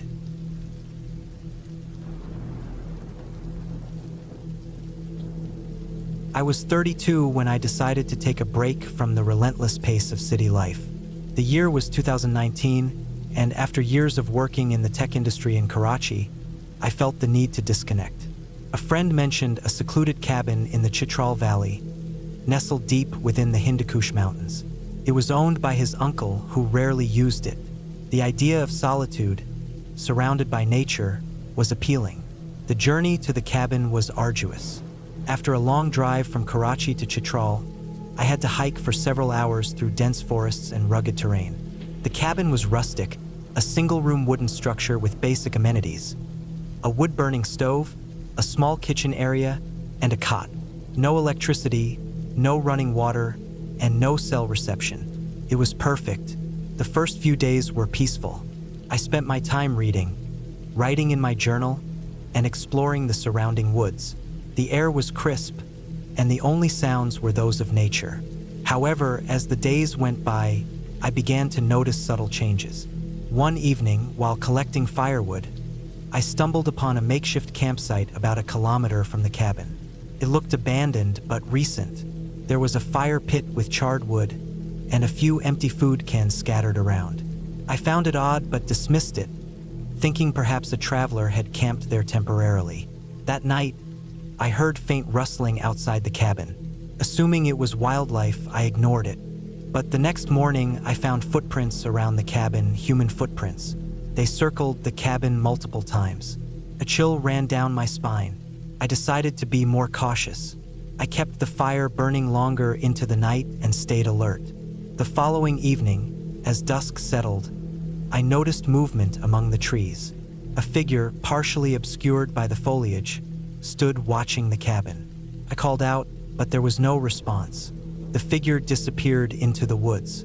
Feeling uneasy, I considered leaving, but the trek back was long, and night was approaching. I secured the cabin as best as I could and kept a makeshift weapon, a sturdy branch, by my side. Sleep was elusive. In the early hours, I was jolted awake by the sound of footsteps on the porch. Someone was trying the door handle. I held my breath, heart pounding. After a few tense minutes, the footsteps retreated. At dawn, I packed my belongings, determined to leave. As I stepped outside, I found a crude symbol carved into the door. A warning, perhaps. The trail back was treacherous, but adrenaline fueled my steps. I reached Chitral by nightfall and reported the incident to the local authorities. They took note but mentioned that the area had occasional reports of hermits or individuals living off-grid. Back in Karachi, the experience haunted me. The sense of isolation, the unknown presence. It was a stark reminder of how vulnerable one can be in the wilderness. I still cherish nature, but I approach solitude with a newfound respect and caution.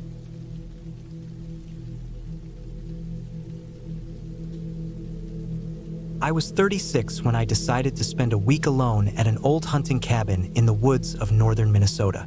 It was the fall of 2019, just as the leaves were turning, and I'd been feeling completely burned out from work and life in general. I'd been working a job that kept me on the road constantly, barely sleeping, eating like garbage, and always trying to chase deadlines.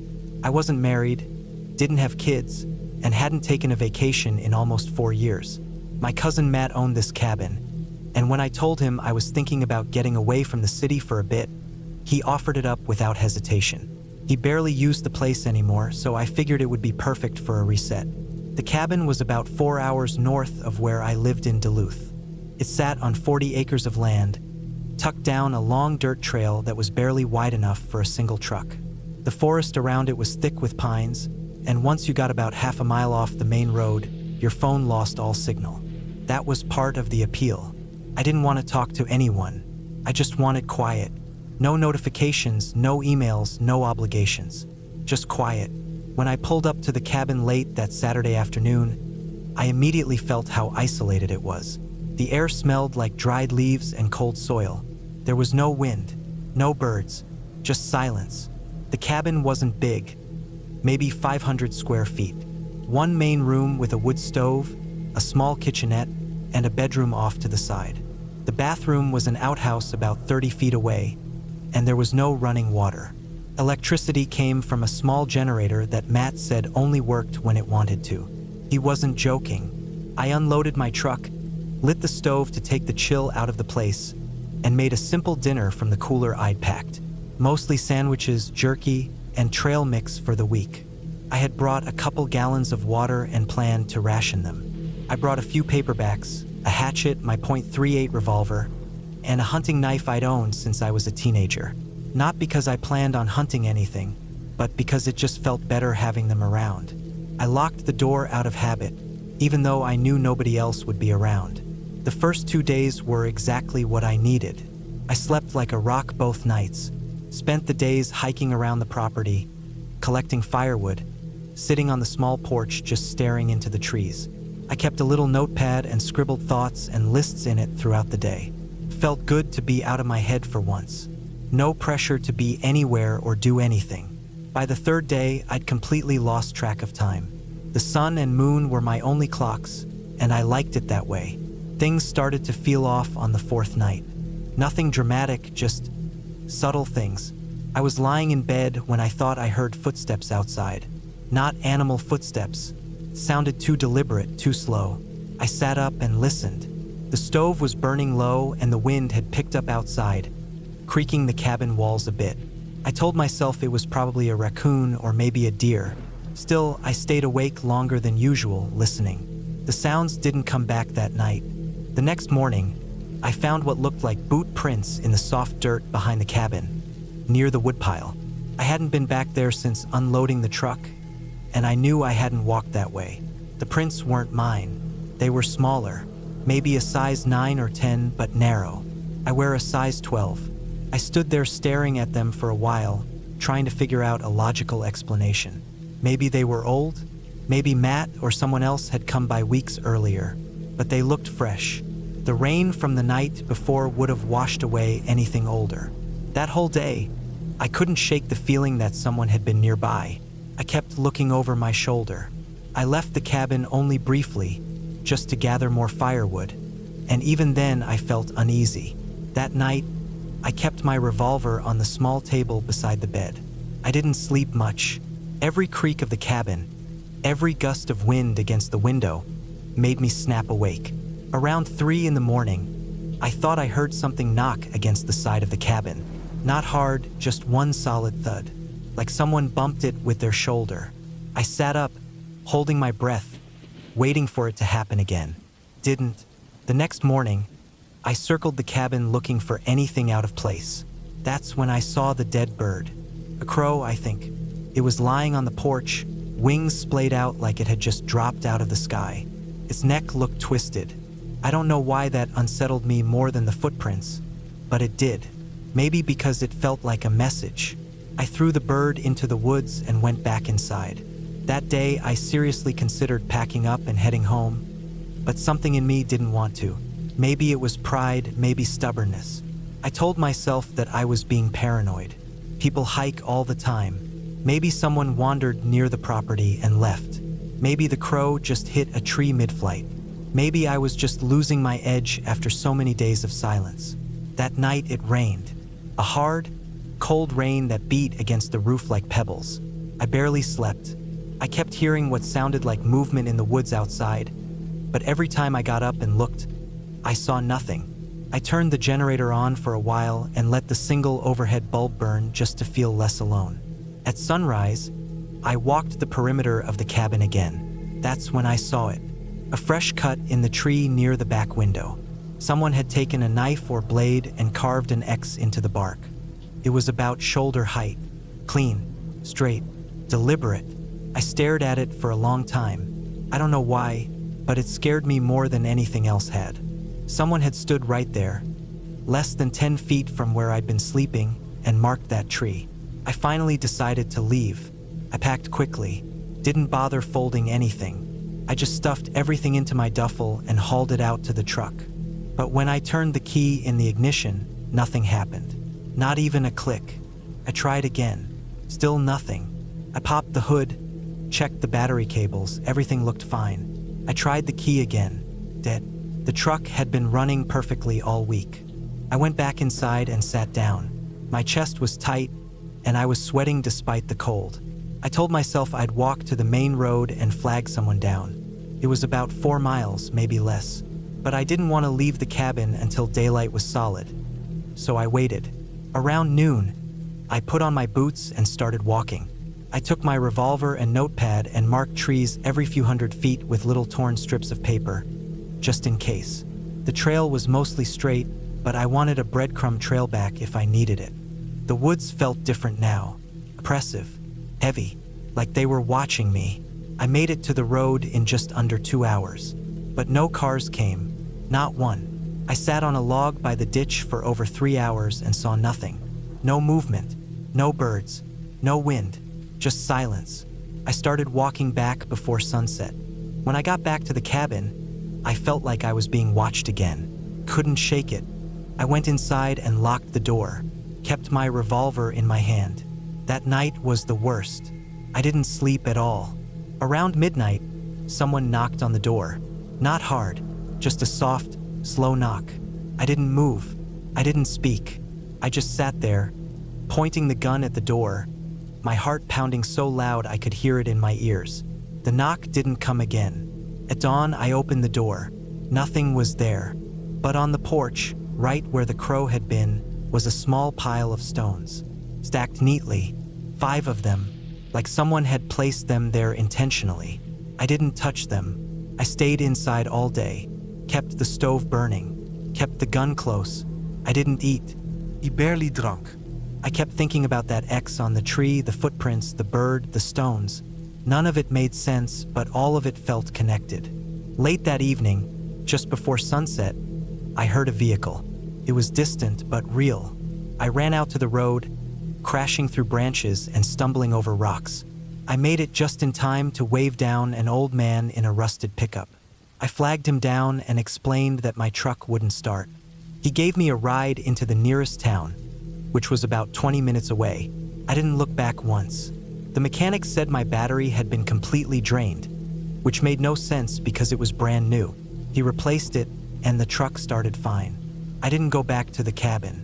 I had the mechanic tow it out later that week. I never figured out who had been out there. There was no sign of forced entry, no cameras, no answers. Matt said nobody else had keys, and no neighbors reported anything strange. I haven't gone back since, but sometimes, late at night, I still hear that knock in my head, slow, deliberate, and I always see that little pile of stones. Whoever was out there didn't want to hurt me. At least, I don't think so, but they wanted me gone, and eventually I listened.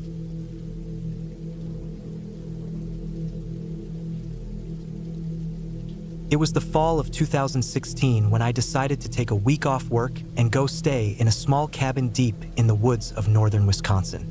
I was 34 at the time, single, and living in Minneapolis. I'd been going through a rough few months, Not in a dramatic way, just the kind of slow-burning stress that builds up when you're not paying attention. I worked in IT, which meant long hours in front of screens, constant emails, and almost no time outdoors. I needed a break. I needed quiet. I rented a cabin I found online, tucked away near a lake with no name I could pronounce. It looked simple, with siding, a porch, a fire pit, and a small dock out back. The listing mentioned it had running water, a wood-burning stove, and solar-powered lights. That was enough for me. I wasn't looking for luxury, just space to breathe. The drive up was peaceful. The farther I got from the city, the more the trees closed in around the road. Yellow, orange, and red leaves lined the highway, and the temperature dropped steadily as I headed north. It was early October, right on the edge of winter's first hints. I reached the cabin around 4:30 p.m., just as the sun was starting to dip low. The place looked even better in person. Quiet, surrounded by trees on all sides. No neighbors in sight. No cell service either, which felt both exciting and slightly unsettling. I unpacked slowly, stretching my legs and taking deep breaths. I had brought enough food for a week, mostly dry goods, canned meals, and some frozen stuff in a cooler. There was a small propane fridge in the cabin and a 2-burner stove. Simple setup, but it worked. The first night was uneventful. I made pasta, read a paperback I brought with me, and sat outside for a bit wrapped in a thick hoodie. The stars were incredible. No light pollution, just a sky full of bright points stretching forever. I went to bed early, around 9:30, with the windows cracked just a little to let the cool air in. The next day, I hiked around the lake. The trail was barely marked, more of a game path than anything official. I kept my bearings by watching the position of the sun and keeping the lake always to my right. It was a full loop, maybe 4 or 5 miles. I took my time, stopping to take pictures, eating lunch on a rock overlooking the water. I didn't see anyone the entire time. I liked that. I wasn't looking to make friends. The weirdness started the third night. I had fallen asleep like usual, belly full, fire dying down in the stove. At some point in the night, I woke up needing to pee. I checked my phone, no signal of course, but the time still worked. It was 2:17 a.m. I got up, slipped on my boots and jacket, and stepped outside. There was a strange stillness to the air. I mean, the woods are quiet at night, sure, but this was different. No wind, no bugs, no owls. It was like the whole forest was holding its breath. I did my business quickly near the edge of the trees and turned back. That's when I noticed it. There were boot prints in the dirt, fresh ones, right outside the porch. At first, I thought they might have been mine, but I hadn't walked around that side of the cabin. I followed the pattern with my eyes. The prints came from the woods, circled the cabin, and then disappeared into the trees again. I felt a wave of cold wash over me that had nothing to do with the air temperature.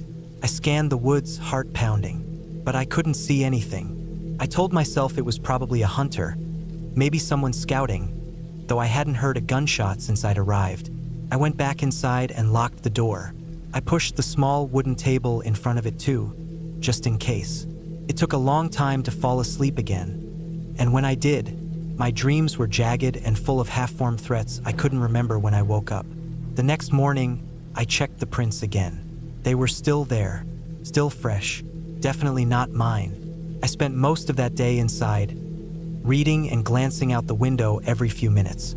I was jumpy. Every small noise made me flinch. Around 2 p.m., I finally got fed up and grabbed the small hatchet I'd brought for firewood. I walked a short distance into the woods, following the direction the prints had gone. I didn't get far. Maybe 50 yards in, I found a small patch where the pine needles had been disturbed, like someone had crouched there. Not sat, crouched. There was a crushed cigarette butt in the dirt. No scent left on it, but it wasn't waterlogged or old. I backed out of the woods and didn't go back in. That night, I barely slept. I kept the hatchet next to the bed. No new prints when I checked the next morning, but I still felt watched. It's hard to describe, like a pressure on your skin, a prickle at the back of your neck. Every time I looked out the window, I expected to see a face looking in. By the 5th day, I was ready to leave. I packed early, stuffing everything into the car and doing a quick sweep of the cabin. I left a note on the table for the owner thanking them. I kept the hatchet in the front seat with me.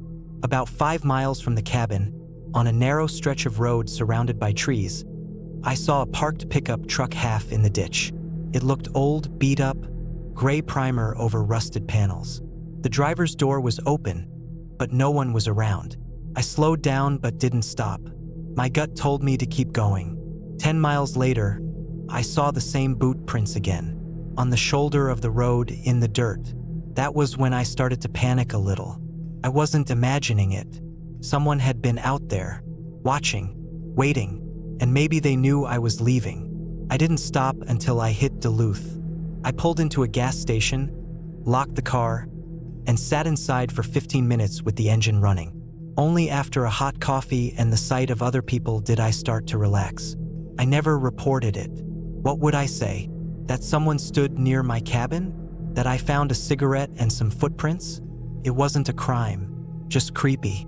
But I never went back to that cabin, and I never stayed in another one alone again. A few months later, I saw a news story. A man had been arrested for trespassing and suspected stalking in the northern Wisconsin woods. He'd been found living out of an old pickup truck, surviving in the forest. Authorities believed he'd been squatting near private cabins and watching people, sometimes breaking in while they were gone. They showed his truck. It was gray, rusty, and had a missing driver's door. Same truck. It didn't feel like vindication.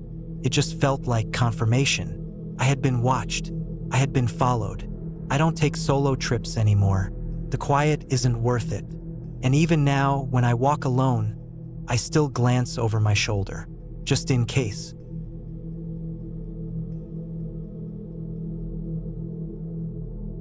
After months of relentless work and personal turmoil, the idea of escaping to a secluded cabin in the woods sounded like the perfect remedy.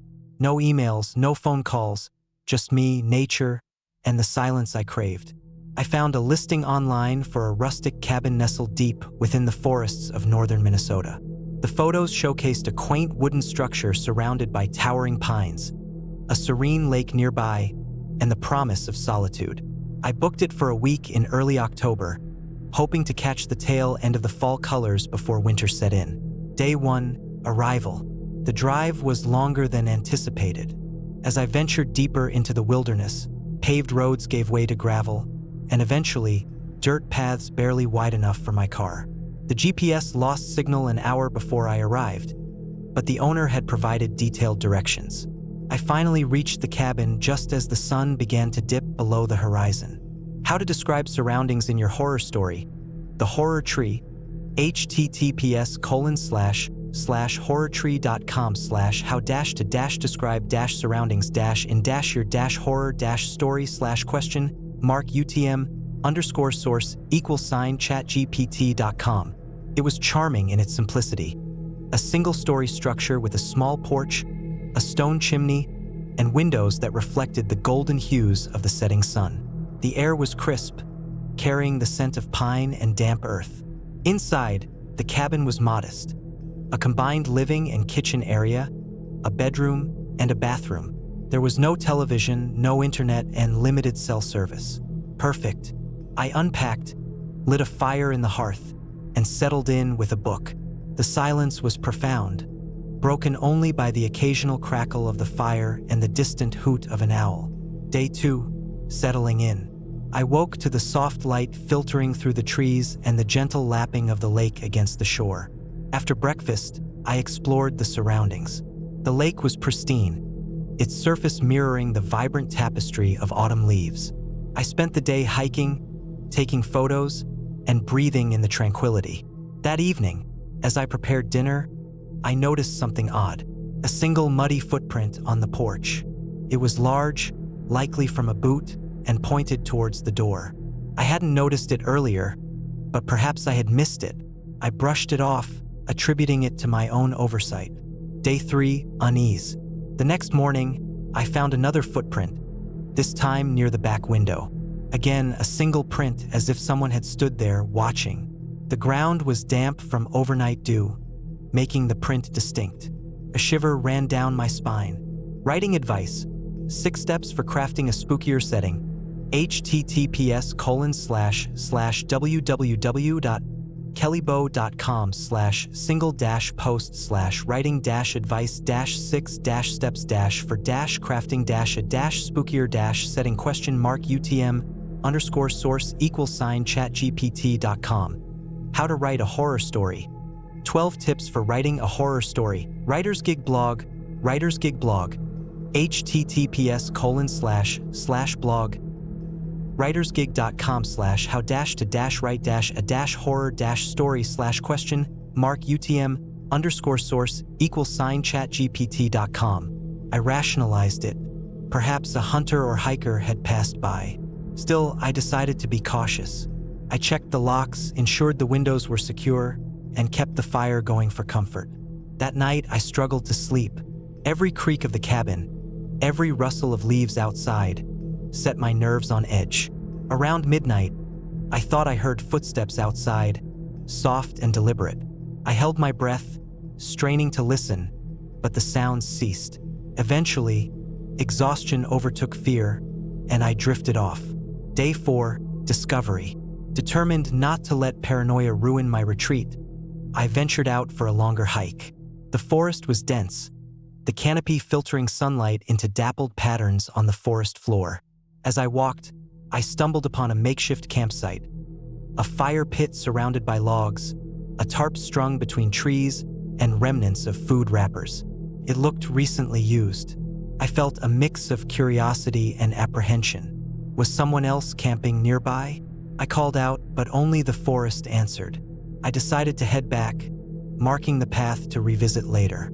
Back at the cabin, I couldn't shake the feeling of being watched. That night, I placed a chair against the door and kept a flashlight within reach. Day 5, confrontation. Sleep eluded me. Around 2 a.m., I heard it again. Footsteps, closer this time. I grabbed the flashlight and peered out the window. Nothing, but the feeling of unease was overwhelming. Suddenly, a loud thud echoed from the back of the cabin. I spun around, heart pounding. I crept towards the sound, every floorboard creaking beneath me. At the back door, I hesitated, then flung it open, shining the light into the darkness. A figure stood at the edge of the trees, just beyond the reach of the light. Tall, motionless. I called out, demanding to know who they were. No response. Then, they turned and disappeared into the woods. I locked the door, reinforced it with furniture, and stayed awake until dawn. Day 6, decision. With daylight, courage returned. I packed my belongings, deciding to cut the trip short. As I loaded the car, I noticed something on the porch. A small bundle wrapped in cloth. Inside was a note. "You shouldn't be here." Fear turned to urgency. I jumped into the car and sped down the dirt path, not stopping until I reached a town with cell service. I reported the incident to the local authorities, who promised to investigate. Aftermath. Weeks later, I received a call. The police had found evidence of illegal hunting and poaching in the area. The campsite I discovered was linked to these activities. They believed the individual I encountered was involved and had tried to intimidate me into leaving. The cabin owner was informed and took measures to secure the property. I was offered a refund and an apology. The experience left a mark. While I still cherish solitude, I now approach it with caution. The woods are beautiful, but they can also harbor secrets best left undisturbed.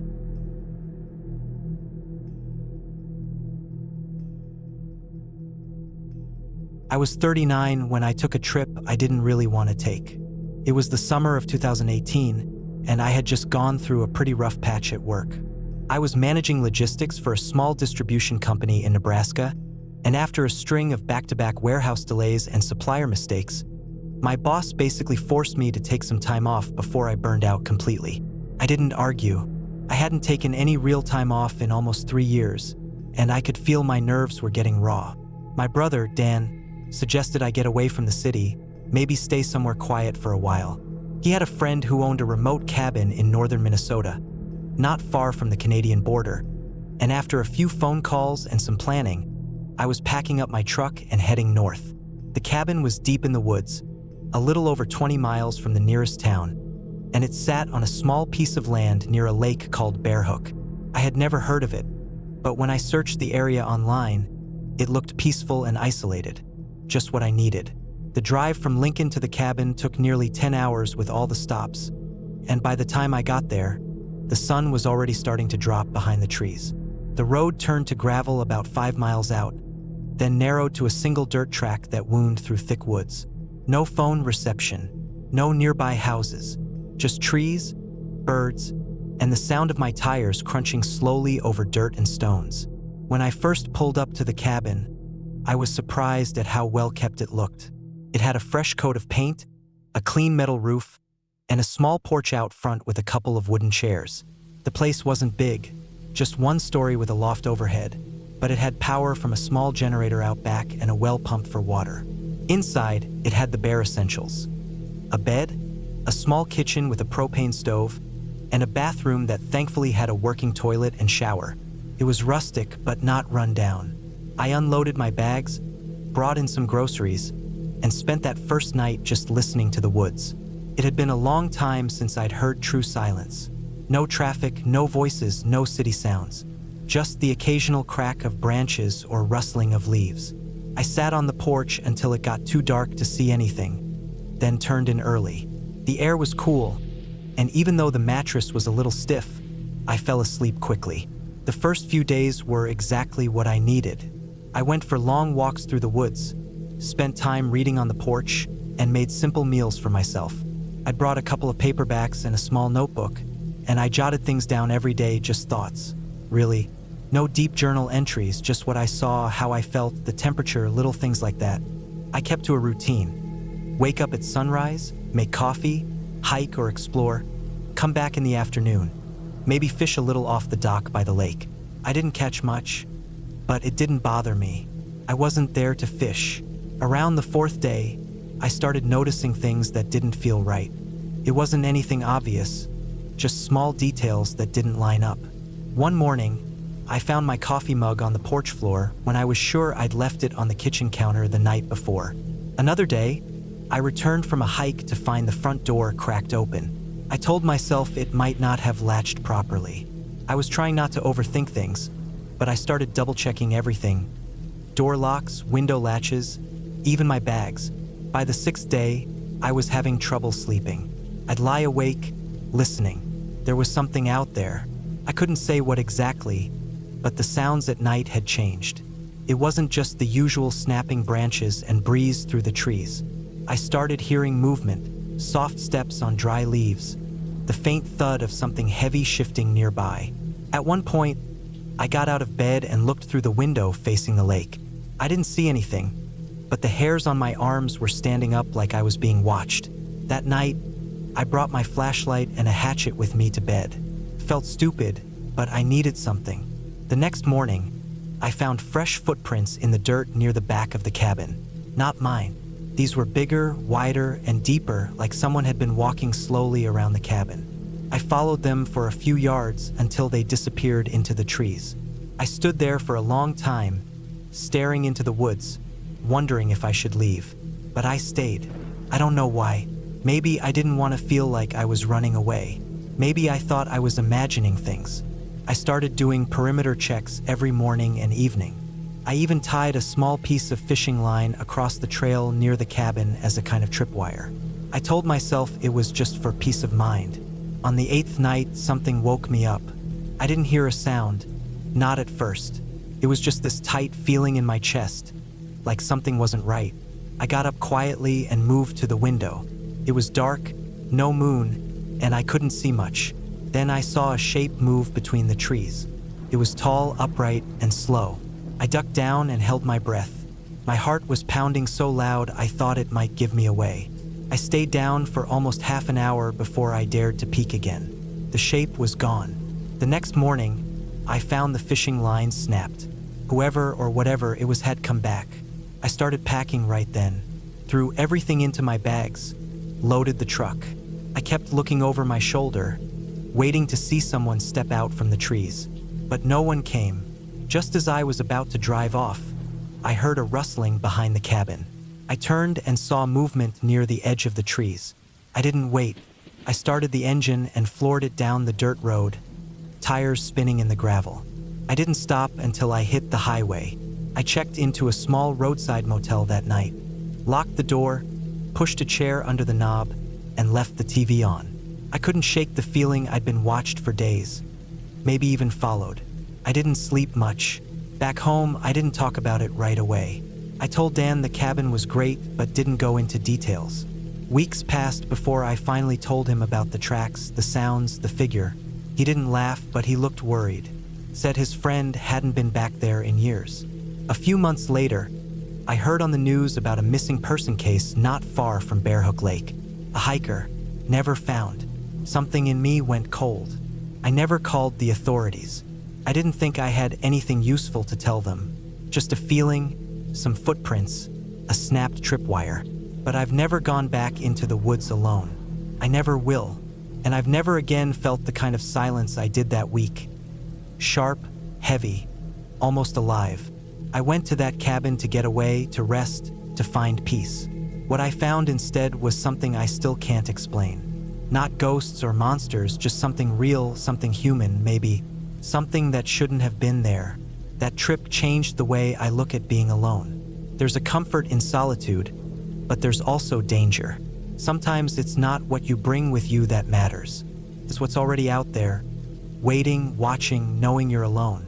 I went there thinking I needed to be away from people, but now I think there's a reason we stick close to one another.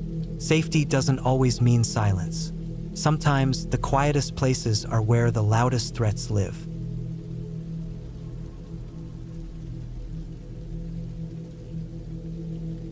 It was supposed to be a peaceful weekend, just me and the woods. I'd booked a cabin out in the middle of nowhere, far from the hustle and bustle of my daily life. The kind of cabin that you only find after winding down narrow, barely paved roads that had more turns than I could keep track of. I was there to disconnect from everything: work, the constant noise of the city, the pressure of always being available. It felt like the perfect getaway. At least that's what I thought when I was looking at the pictures online. The cabin was tucked away near a lake, surrounded by trees so thick that, at certain spots, the sun barely touched the ground. I rented it for 2 nights, arriving on a Friday afternoon and planned to leave Sunday evening. Just me, a small backpack, and a couple of books. The drive up was long, filled with the kind of isolation that began to sink in once I'd passed the last gas station and the last recognizable landmark. It was just me and the road, no signs of life for miles. The kind of road that seemed to stretch forever, especially after the sun started to sink low, painting everything in a dim golden hue. It felt peaceful, almost serene, but there was something about the silence that felt uneasy. Maybe it was just me overthinking things, but I couldn't shake off the feeling that the world was holding its breath, waiting. When I finally pulled up to the cabin, it was just as the listing described. Small, made of weathered wood, sitting like an old relic from another time. It had a porch that wrapped around the front, with a rocking chair that creaked slightly when I touched it. The windows were a little dirty, but the place had character. It looked like it belonged there, in the middle of nowhere, far from any trace of civilization. The first thing I did was unpack my car. It was a tight fit to park near the cabin, with the driveway curving sharply to the side, so I made sure to park carefully. My car sat there like an alien in the woods, an odd contrast to the rustic setting of the cabin. I grabbed my bag and headed inside. The interior was cozy, almost too cozy.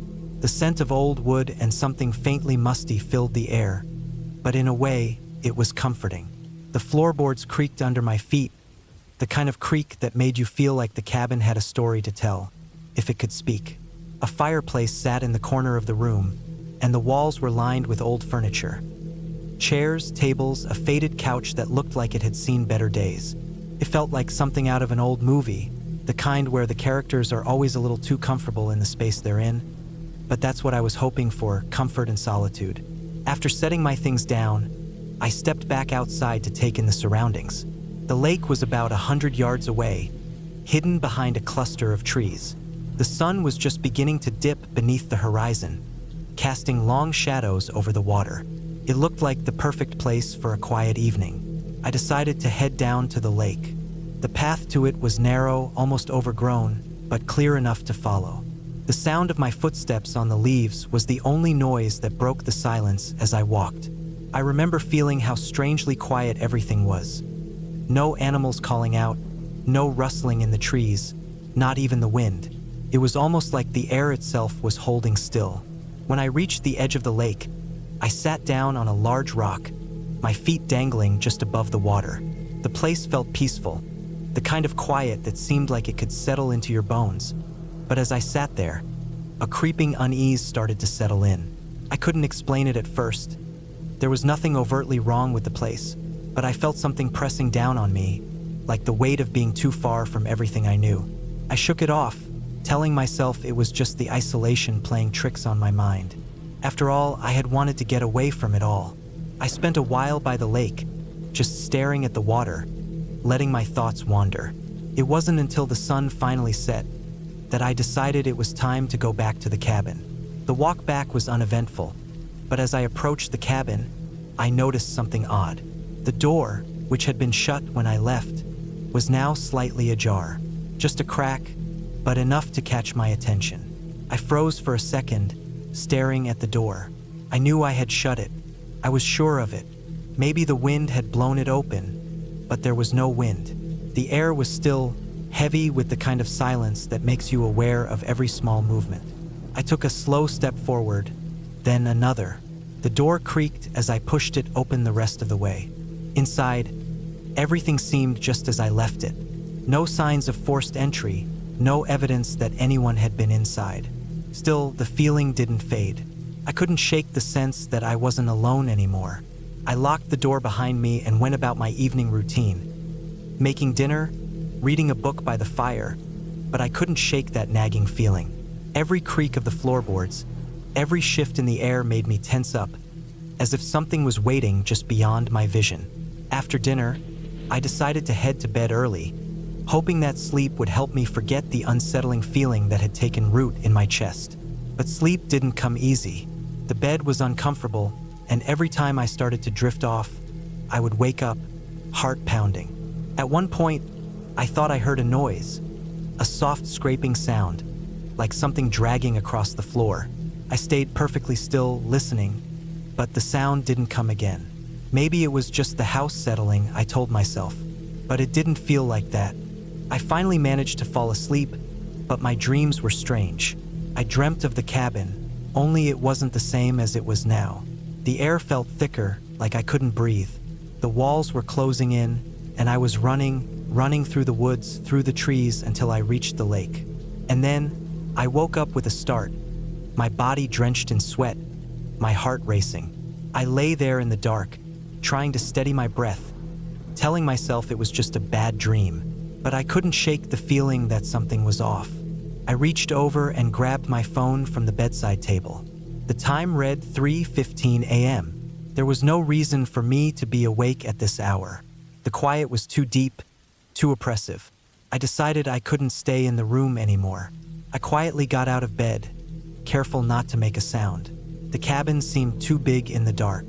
The floorboards creaked under my weight, and I made my way toward the front door, still unsure of what I was doing.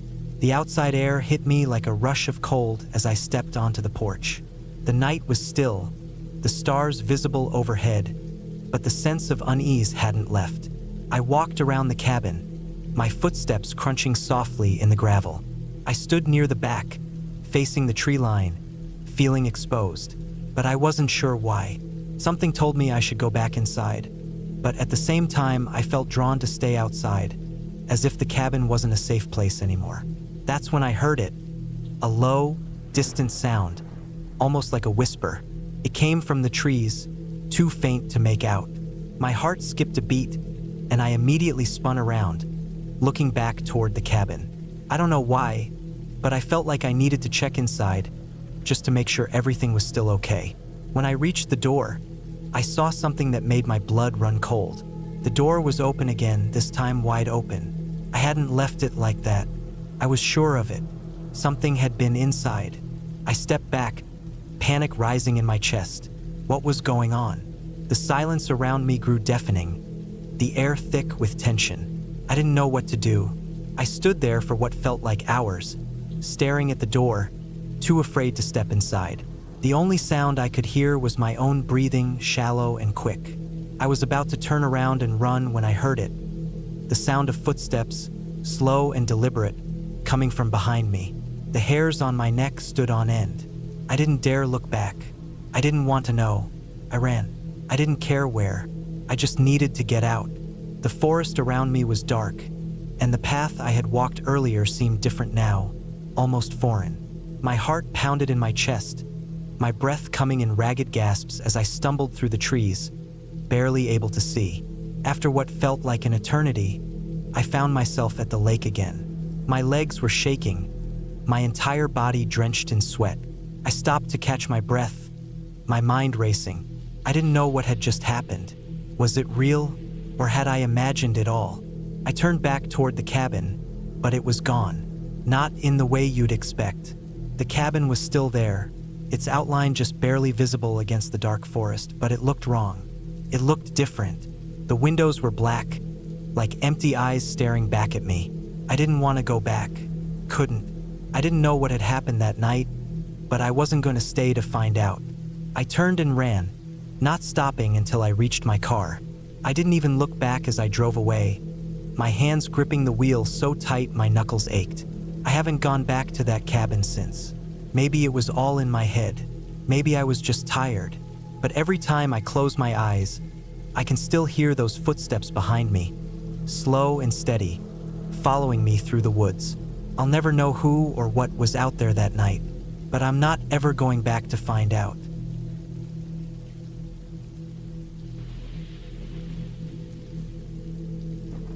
I was 34 when I decided to take a break from the city. After years of working in Lahore's bustling tech industry, the constant noise and pressure had worn me down. I needed solitude, a place to clear my mind and find some peace. That's when I found a listing for a secluded cabin in the Margalla Hills. It was advertised as a perfect retreat for writers and thinkers, with no internet, no cell service, and miles away from the nearest neighbor. Sounded ideal. I booked it for a week in late October, hoping to enjoy the crisp autumn air and the changing leaves. The owner, an older man named Mr. Kareem, met me in Islamabad to hand over the keys and give me directions. He warned me that the road was rough and that I should stock up on supplies before heading up. I assured him I was prepared. The drive was challenging. The paved road turned to gravel, then to dirt, winding through dense forests and steep inclines. My SUV struggled in places, but I eventually reached the cabin just as the sun was setting. It was a modest wooden structure, weathered but sturdy, with a small porch and a stone chimney. The surrounding trees were tall and thick, their branches forming a canopy that filtered the fading light. Inside, the cabin was simple but comfortable. There was a main room with a fireplace, a small kitchen, a bedroom, and a bathroom. The furniture was rustic, and the air smelled of pine and old wood. I unpacked my bags, lit a fire, and settled in for the night. Kellybo 1, Day 1. The morning was peaceful. I woke up to the sound of birds and the rustling of leaves. After breakfast, I took a walk around the property, enjoying the fresh air and the solitude.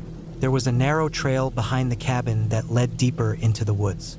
I followed it for a while, noting the moss-covered rocks and the occasional animal tracks. It felt good to be away from the city, disconnected from everything. Back at the cabin, I spent the afternoon reading and jotting down thoughts in my journal. As evening approached, I prepared dinner and lit the fireplace. The warmth and the crackling of the fire created a cozy atmosphere. I went to bed early, feeling relaxed and content. Day 2. I woke up to find the front door slightly ajar. I was certain I had locked it the night before. Assuming I had forgotten, I closed it and made a mental note to be more careful. After breakfast, I decided to explore the trail further. The forest was dense, and the path became less defined as I went deeper. After about an hour, I came across a small clearing with a large, flat rock in the center. It looked like a place where animals might rest. I sat there for a while, enjoying the silence before heading back. Karen Woodward 2. That night, as I was reading by the fire, I heard a noise outside. It sounded like footsteps on the porch. I froze, listening intently. The steps were slow and deliberate. I grabbed a flashlight and cautiously approached the door. When I opened it, there was nothing there. I shone the light around but saw no signs of anyone. Chalking it up to my imagination, I went back inside and locked the door. Day 3. The next morning, I found footprints in the dirt outside the cabin. They were human and they led from the woods to the porch and back. My heart raced as I considered the implications. Someone had been here during the night. I decided to cut my stay short and leave the next day. I spent the day packing and preparing for the trip back. As night fell, I made sure all the doors and windows were locked. I kept a flashlight and a kitchen knife by my bed, just in case. Sleep was elusive, and every creak of the cabin made me jump. Day 4. At dawn, I loaded my bags into the SUV and started the drive back. The road was rough and I was tense, constantly checking the rearview mirror. When I finally reached the main road, I felt a wave of relief wash over me. Back in Islamabad, I returned the keys to Mr. Karim and told him about the footprints. He seemed concerned but not surprised. He mentioned that there had been reports of poachers and trespassers in the area. He apologized for the inconvenience and assured me he would look into it. The experience left me shaken. I had gone seeking solitude and found something else entirely.